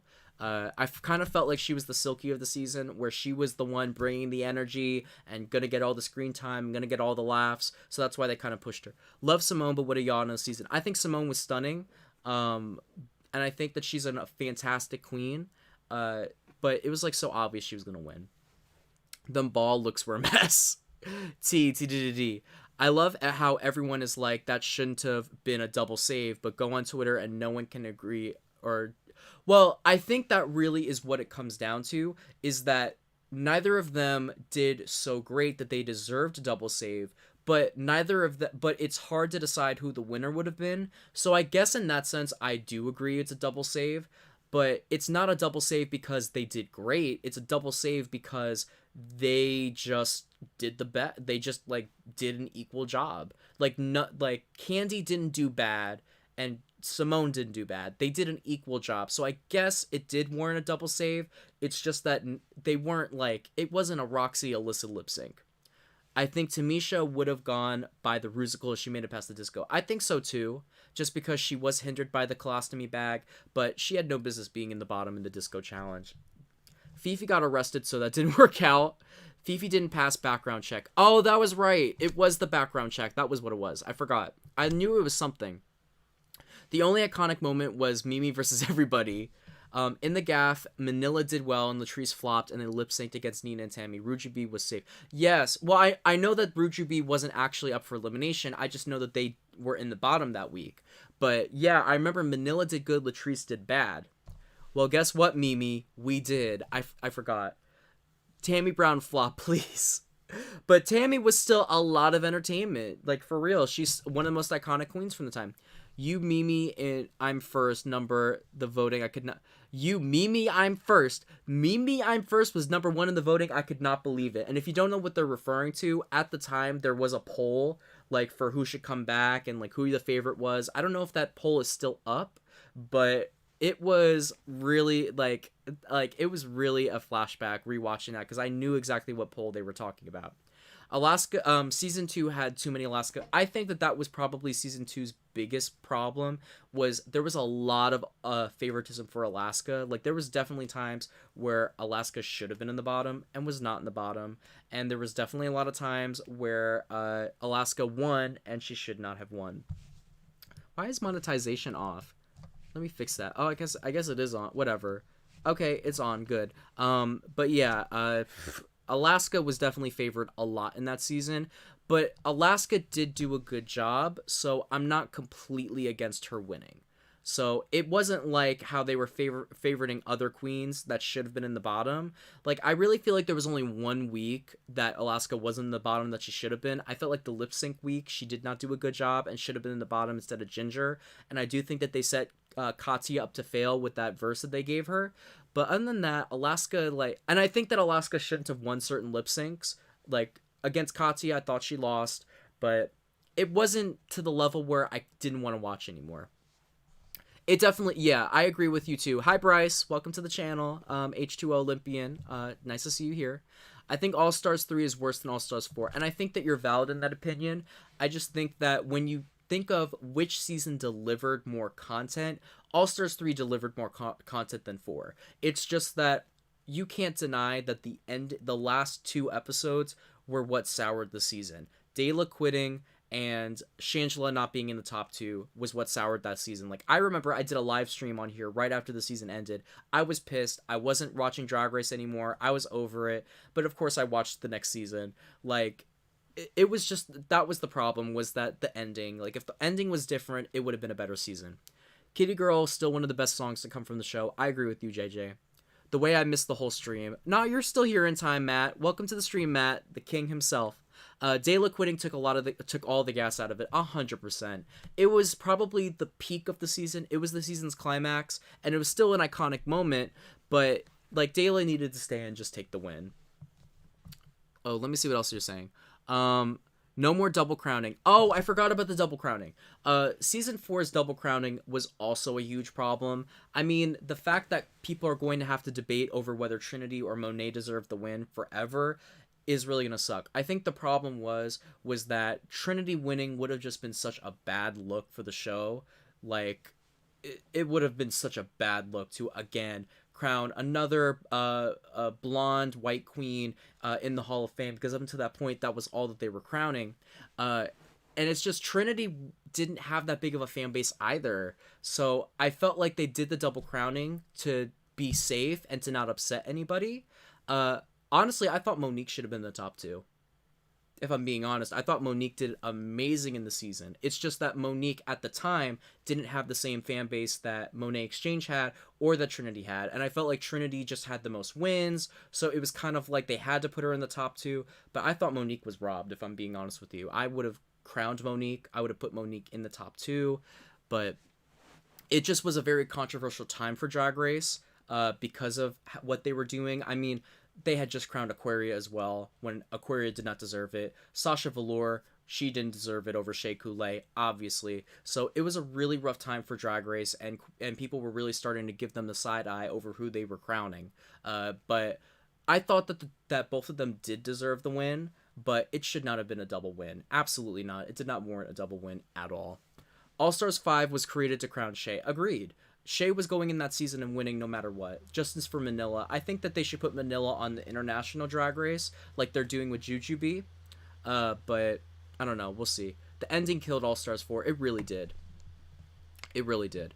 All Stars 3 felt very paranoid with the voting, and they were tiring to watch them scramble. If they really wanted a jury, they should have told them first. Shangela probably wouldn't have been so harsh. Oh, exactly. It's kind of like with Survivor, where they introduced the fire making challenge. Like, it's really unfair that you didn't tell them that there was going to be a fire making challenge beforehand, because people would have played differently. Does anyone know if this cast is voting, or just, from what I've heard, it's a lip sync for your legacy. Again, it's the same thing as All Stars 5, but I heard there's a special twist with like a comeback, like lip syncing for your life. Like, there is lip syncing for your life. To be honest with you, I've been trying to stay away from spoilers. I already know who the top 4 is, and I know somewhat what the elimination order is, sadly, because I couldn't help myself, but I'm trying to stay away from spoilers as much as I can, because I really just want to enjoy this season. I haven't had a chance to, because I've been spoiled on the endings for all of the All-Star seasons, which is really unfortunate. And I want to really try to enjoy this season.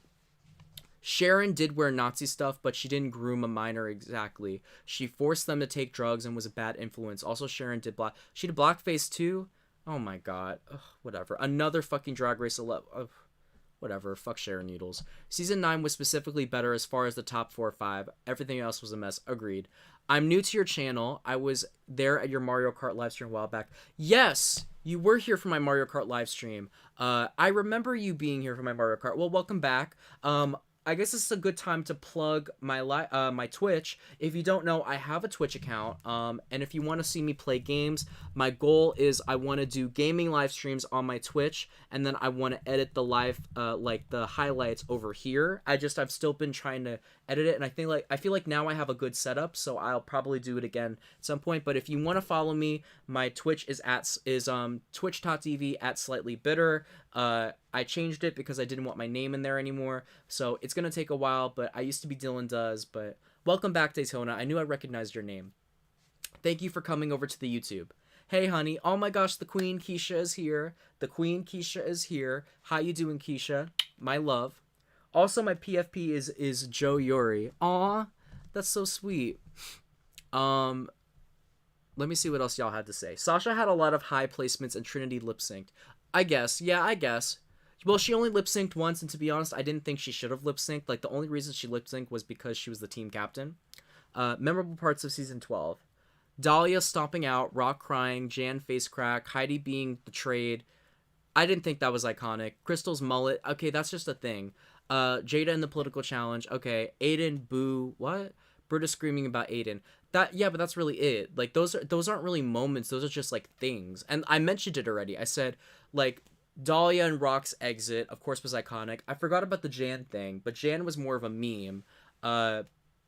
Heidi trade, I don't really remember that. Crystal having a mullet, I guess, was kind of cool. But also, when you take those moments and you compare it to, I have a sugar daddy I don't need a sugar daddy bitch.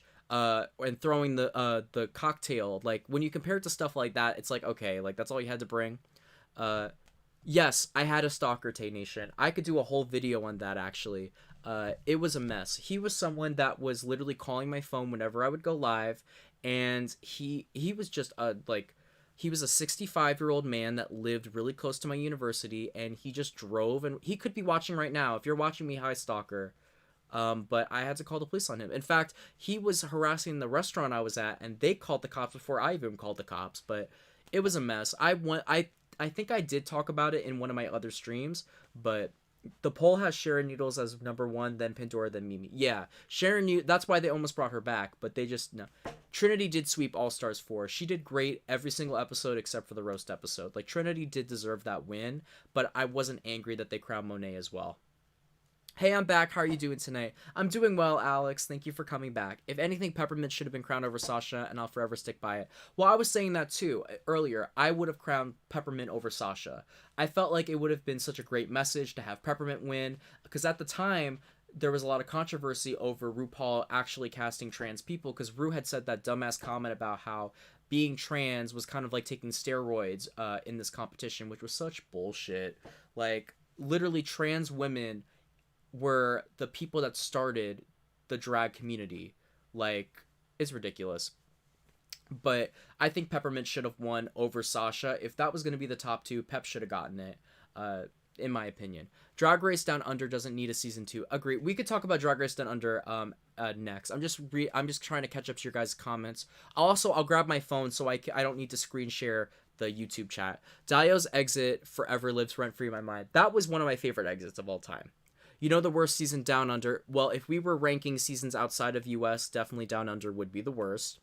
Here is the way I often judge something on whether or not it's good. When you hear the name, does something specifically come to your mind? Because if not, it probably failed. Well, that was what I was saying too, was that when you look at these seasons, some of them just don't bring anything to my mind. Like, when I think of 8, nothing comes to my head immediately. Like, I need to think about it. All Stars 2, I think of the lip sync, the Shut Up and Drive lip sync. I think Fifi and Alyssa's argument. Alyssa trying to, Fifi trying to sabotage people. The mirror face crack. Roxy being in the bottom all those times, and Detox saving her. Like, I think of so many moments from that season when I just hear the name. I can't say the same for season 11, for All Stars 5. Like, I can't say the same. Let me quickly grab my phone so I can look at your guys' messages while I have that open.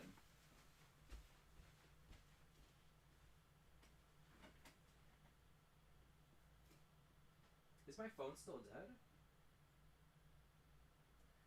We are a part of the Rhythm Nation. Y'all, do you want to hear some bullshit? I thought my phone was charging this whole time and the shit was not even charging. Of course it wasn't. Of course it wasn't. Of course it wasn't. Of course it wasn't. You should watch Drag Race Thailand, España, Holland. I've seen bits and pieces of those seasons. I've seen bits and pieces. Dahlia's exit's on the same level as Lemon's. I'm going to be bitter forever. Yes, I remember that. Whose exit was better, Ginny Lemon or Dahlia? I thought Ginny Lemon's was great. Opinions at International. I wish we didn't. Okay. I'll talk about some of the international ones, actually. Let me quickly get a tier list for it. Drag Race International tier list. Let me see what they have. Okay. Oh, no, this is the cast for International Drag Race. Whoops. No, I want, like, non-US seasons. Okay, do they have, like, the winners from the other seasons? Okay. Let me try to get... Oh, Jesus, gross. Okay, this has the international seasons. Okay. I think this is Holland, or is this Thailand? I think this is Thailand.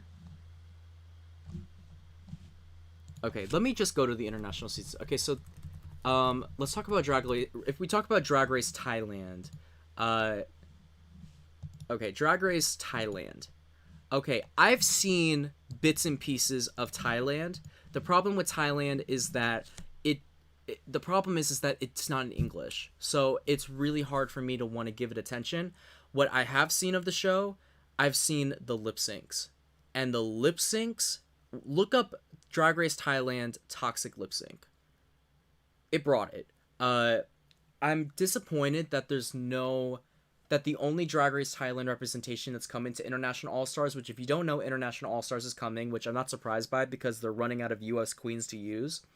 But it's just that none of these queens speak fluent English except for the judge, who I love, Gina. She says, "Fight for your life! Fight for your life!" Which I think is the most funny shit, and I wish RuPaul would do shit like that. But I can't really talk about Thailand just because I've never sat down and watched the whole series, just because I wouldn't understand what they're saying, and I'm not really one that likes shows where you need the subtitles. So I can't really talk about that. I can talk about Holland a little bit. To be honest with you, I tuned into Holland because of Room Service. If you don't know who Room Service is, Room Service is... Which one is Room Service? There she is. This is Room Service. Room Service is the queen that made Rupaul Dark Res, which if you don't know what Rupaul Dark Res is, it's kind of like that meme Nicki Minaj, like the duck face Nicki Minaj thing, but she made it with the Drag Race contestants. She did it based on season 7 and then 8 and then 9 and 10. They're really funny. I don't know if they're still on the internet because she removed them, but look them up. They're probably on Dailymotion or somewhere. They are hilarious. I watched it for her, and then after that I stopped watching just because this is another show that isn't in English, so I wasn't really interested other than rooting for her, and she was the first boot, so it's like I can't really give my opinion on it because I haven't really watched it. I can talk about Canada a little bit. Canada, I haven't watched the episode specifically. I've seen highlights. The problem is I watched one episode of this and I could not stick it out because I hated the judging. This may be the worst judged incarnation of Drag Race in the history of the show. I mean, they put Boa in the top in the first episode when she was literally wearing like hair and a fucking G-string. It looked like shit. It looked like the dumbest shit ever I'd seen, and she was in the top 3. I was like, what? I was rooting for Priyanka. I loved Priyanka. I didn't think that she was going to win because she had a bad track record, but I was so happy she won because I was rooting for her. It had some pretty great queens. I mean, I thought Rita Baga was good. I mean, she was on Celebrity Big Brother in the French-Canadian version, which I loved. I watched it specifically for her. I thought the top 3 was great with Scarlett Bobo, her, and Priyanka. I thought Jimbo was pretty cool. I think he was a little overrated, not gonna lie. But, and then I liked Lemon. Like, the cast was pretty good, but, like, I didn't really watch it that much. I've seen all of the lip syncs. The lip syncs are great. It's just that you had that fucking, what was his name? I don't remember the name of the guy that judged it, but it was Brooklyn, and then there was a woman, and then there was a man, and he was on Drag Race a couple times. I think he was a skier.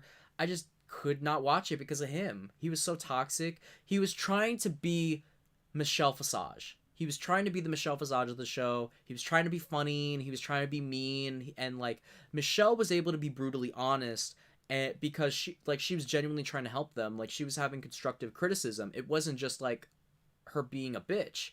This guy was being a bitch. He was just saying unnecessary mean things, and on top of that, his judging was wrong. I remember there was an episode where Jimbo, I didn't love the outfit, but Jimbo was like, "Oh, my face is white and my body is not white because it's a Marie Antoinette situation," which if you don't know, Marie Antoinette would paint her face white and the rest of her body she would just leave normal, because back then if you were the paler you were, the more attractive you were, because if you were pale, it meant you were able to sit inside and be wealthy and not really work. If you were tan, it meant that you were working outside more because you were in the sun. But that was why Jimbo's face was white and the rest of his body was not. But they were like, "Oh, it took me out the fantasy." I was like, "Y'all don't know any references at all." Like, it was just the worst judging ever. I couldn't even bear through the season. I was happy with the winner. There were some parts I liked. I liked the Snatch Game episode, but I couldn't sit through and watch the season. I just couldn't. Uh, talking about Down Under. Down Under, unfortunately, I have had to watch. Even though I've kind of tuned out, really. It's just I've been recapping the show for Silent Podcast because my friend Isaiah Gones had me come on to recap Drag Race episodes. You can look it up. This season is garbage. It is not fun to watch. There's no one to root for. And on top of that, there are two racists that are going to make the final three. Sorry to spoil it for y'all, but I already know that the final three is going to have Scarlett and Adams and Karen from Finance in it. And Art Simone will be there too. It's like Art Simone's getting pushed because she's the biggest name there. Karen from Finance is being pushed because Trixie and Katya mentioned her one time as a joke. Like, it's just, the cast is not memorable. There's no one there I'm rooting for. There's no one there that stood out. I guess Anita Wiglet was kind of cool.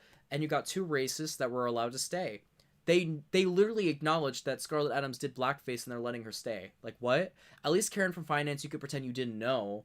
But it's like, y'all literally called her out for it and you left her in the competition. Like, what? Like, why would you do that? And I felt like it was really in poor taste because you have the only two contestants that were of color not even there for the conversation because you brought back the other white queen. It's like, I don't like making things about race all the time, and not everything is a racial issue, but bitch, this is literally a racial issue.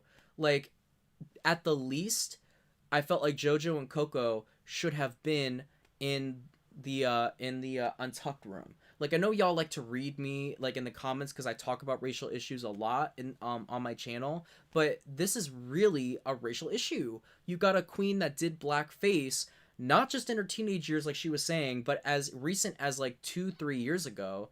And you have Karen from Finance who still has a fucking, I forgot the name of the doll, but it's like a doll that's like a caricature of black people that's very offensive. Like, it's basically a blackface doll. And she has a tattoo. That's why if you watch the show, she has long sleeves on all the time because she has that tattoo. Like, why the fuck are these two in the competition and being pushed? On top of that, Karen should have left weeks ago. Karen's not even that good of a queen. Karen's done terrible in the competition, and she's still fucking there. She's still there and gonna be in the top 3. It's ridiculous. And you have Scarlett Adams literally admits to doing blackface. "Oh, you can stay. I'm not gonna cancel you. I'm gonna let you stay." Like, bitch, what?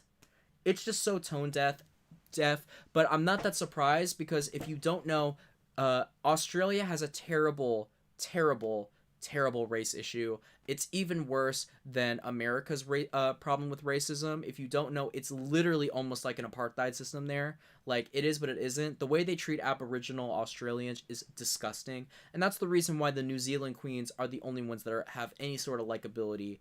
Because New Zealand is a pretty calm, cool, and collected place, especially when you compare it to Australia.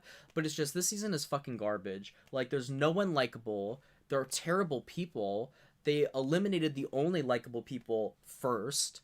Like, etc. was one of the only ones to call Scarlett on her shit. She's like, "No, we don't need to accept your apology. Like, you saying sorry is not enough." Like, and they eliminate her the same episode. It's just, it's really in poor taste, and it's not fun to watch when bad people are given passes and given the win. Like, it's not fun to watch those people succeed, especially when they don't even deserve it. Like, you're not even that fierce of a queen, and you're gonna be in the final three, and you're a bad person. Like, I'm sorry to really shit on it if there are any fans here, but like, sorry not sorry. Like, this is the honestly, this is probably the worst Drag Race season that has ever been put out into existence, and that's not just because it's the newest season. It's just there's no likable people, there's no iconic moments.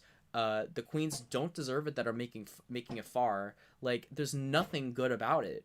I think the only moment, as someone that has had to stomach the season for recap purposes, I think the only moment that I really enjoyed was Anita Wiglet's verse in Queens Down Under.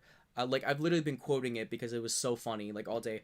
I'm Anita Wiglet, I'll wiggle it, I'll tickle it. Open up my thighs, look inside, you can see my dick. Like, that shit had me dying. But other than that moment, and, what was it? Art Simone's, that means nothing.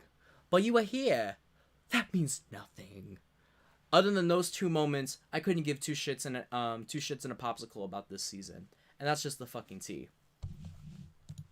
Any other questions? Any other question? Oh, the episodes feel rushed. Absolutely. Anyway, Jeffrey Boyer Chapman, that motherfucker's name. I hated him. I don't think he should have been, like, harassed the way that he was, but it was terrible. Oh, I completely forgot about UK. Let me talk about UK before I read the comments. UK is probably the best international season that there is. International season that's out there. For English, I guess, as far as English speaking purposes, Espana's only in like episode 1. Like, episode 2 hasn't come out yet. And again, like, I can kind of watch it because I speak Spanish. I'm not fluent, but I can pretty much speak it. But I'm not even gonna bother, to be honest with you. There's too much Drag Race going on. Like, Down Under has really soured me, and I'm like, I really just want to focus on All Star 6.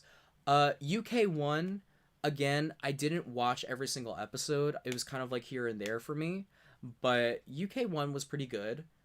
It was so obvious that Vivian was gonna win. Like, Vivian has literally appeared on Drag Race US before the season as like the UK representative. Like, Vivian won before the season even began. But I liked Baga.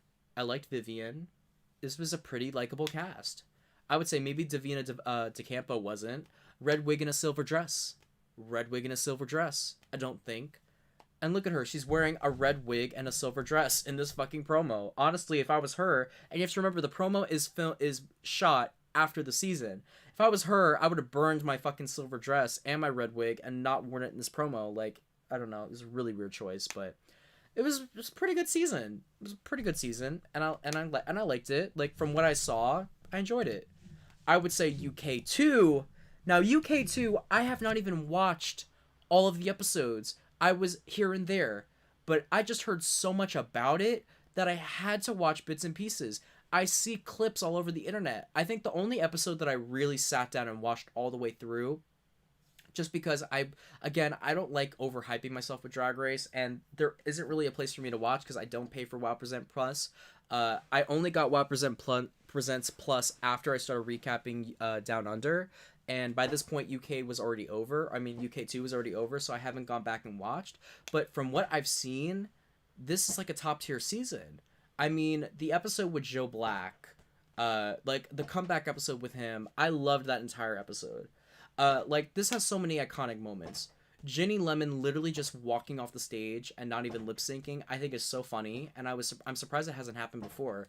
And the fact that this season went on and was stopped in the middle because of COVID literally outbreaking in the middle of it, like, I think what made it really good was that a lot of these queens had 6 months break to make some money and to really prepare to come back to the competition. I mean, Bimini really popped off once the competition resumed. And it makes me think, like, maybe that should be a thing. Like, maybe there should be more time for these queens to, like, take a break in the middle of the season. I don't know. But there was just so many really iconic moments. I don't want to see any fucking H&M. I love that quote so fucking much. But, and so many likable queens, too. I love Tace. I love Lawrence Chiney. I like Bimini Boulash. Ginny Lemon was also another queen that I recognized before the season even began because of X Factor. Like, if y'all didn't know, she was on X Factor prior, and she was a troll on that season as well. And the season was very unpredictable. I mean, Astina got eliminated pretty early. Ahura getting eliminated at top 5. I love Tia Coffee's little monologue about her outfit. Like, this was a pretty good season, and I haven't even watched it all the way through. So UK is definitely probably the best as of now. But yeah, that's my thoughts on international seasons. Like I said, I really need to watch them to make a valid opinion. Let me see what some of the comments have to say. I'm gonna see what y'all had to say a little bit. You know the worst season down under, absolutely. Let me get to the part. Opinions at national. I wish they didn't cast the person they did for Thailand because she's a host. No, exactly. I wish that there could have been some contestant. Like, I don't think a host should be on an international season, or I mean an all-star season, because it's like you didn't even compete. Like, it doesn't make sense. Like, cast her on I like an international season, not international all-stars, but just like international. I don't know. It was kind of weird. Yeah, and Canada had terrible winner. I don't think Priyanka was a terrible winner because she's very likable, but did she deserve the win? That's questionable. But again, I didn't watch the season in its entirety. Yeah, Jeffrey Boyer Chapman. Fuck him. By the way, happy June. Happy June. Happy Pride Month to all of my LGBT followers. Happy Pride Month to all of you. Plus LGBTQIA plus had to include the A. If you don't know, I am the A in the LGBT, so I put the A in the LGBTQIA. Stan Electroshock. From what I've seen, they put Electra in the bottom for like no reason. That one episode, they said she was being Beyonce, but like, since when is being Beyonce the problem? Like, aren't they told to be the Beyonce? I thought Karen removed the tattoo. No, she still got that tattoo. In the season, she still got the tattoo. I like Kidda, and she did so good in the makeover challenge. I'm on the Kidda train right now. I think she's really the only chance we have left, but from what I know, she isn't in the top. Also, they changed the ending to a top 4 with Kidda. They did? Oh. I did not know that. Well, hopefully they do. Because I know that originally there wasn't. Not you forgetting UK. Don't worry, I didn't forget it. Yeah, Anita was robbed. Yeah, time for... I think that... Well, I was saying this in the recap when I was doing Silent Podcast. I said... don't cancel Down Under. Just change it from Australia to New Zealand. They already put New Zealand Queens on, but just make it New Zealand. New Zealand is still Down Under. It's just not, like, literally, it's not called Drag Race Australia. It's called Drag Race Down Under. Just cast New Zealand Queens. I'm not saying exclude Australian Queens, but put more New Zealand. Australian Queens are too problematic. There's too much of a history. There's too many problematic Australian Queens. Just do New Zealand, not the popsicle. I say that all the time. I don't give two shits in a popsicle. Yeah, the episodes definitely do feel rushed. Unpopular thing, I think UK 1 was better than UK 2. Well, like I said, I can't really explain, but I definitely could see that. Davina should have won. I could see that. No, JJ. I noticed the scheme represents 3 flags. Wait, what scheme does? Correction 4. Oh, it does? What scheme? I don't know what you're talking about. Cherry could have been the fashion queen of the season, but then she was out really early. Yeah, they eliminated... I like that there was no favoritism on UK. I felt like there wasn't any favoritism for the most part, which I think that US is definitely lacking, because US, they're really trying to make stars more than anything. So, yeah. Premiere look on UK too. Oh, yes, the premiere look. Well, the premiere was the it was the whatchamacallit. It was the pride flag.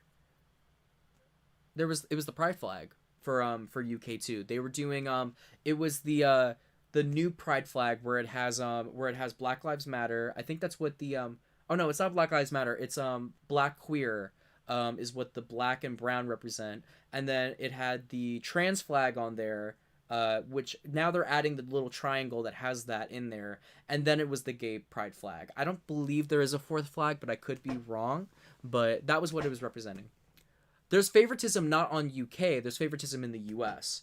I think UK is good because there is no favoritism, at least from what I've seen.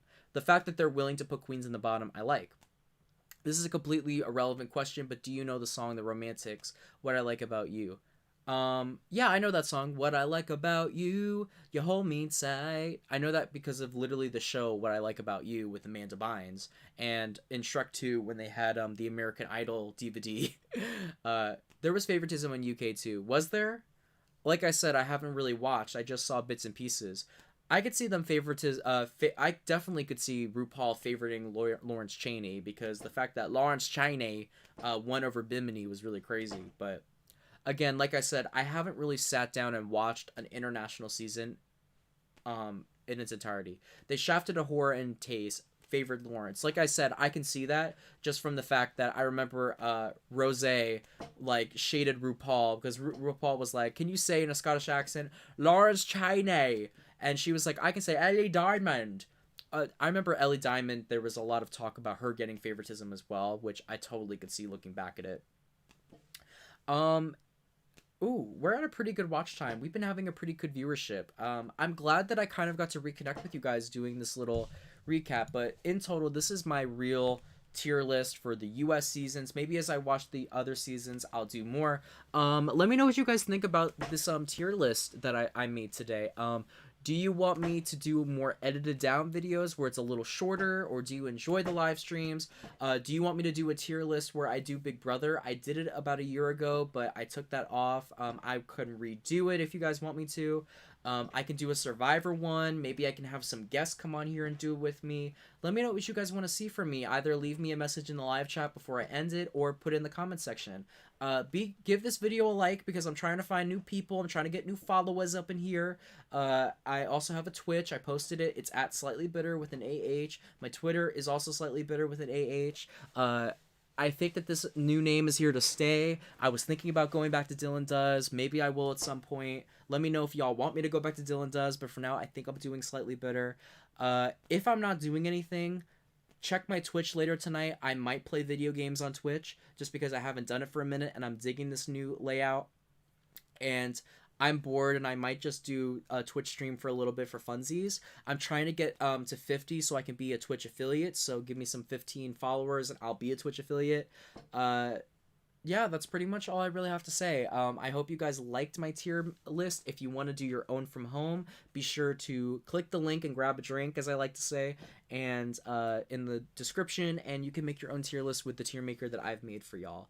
All-Star 6 is coming very soon. Oh shit, Pose is on right now. I gotta watch the finale for Pose, so we really are gonna wrap this up.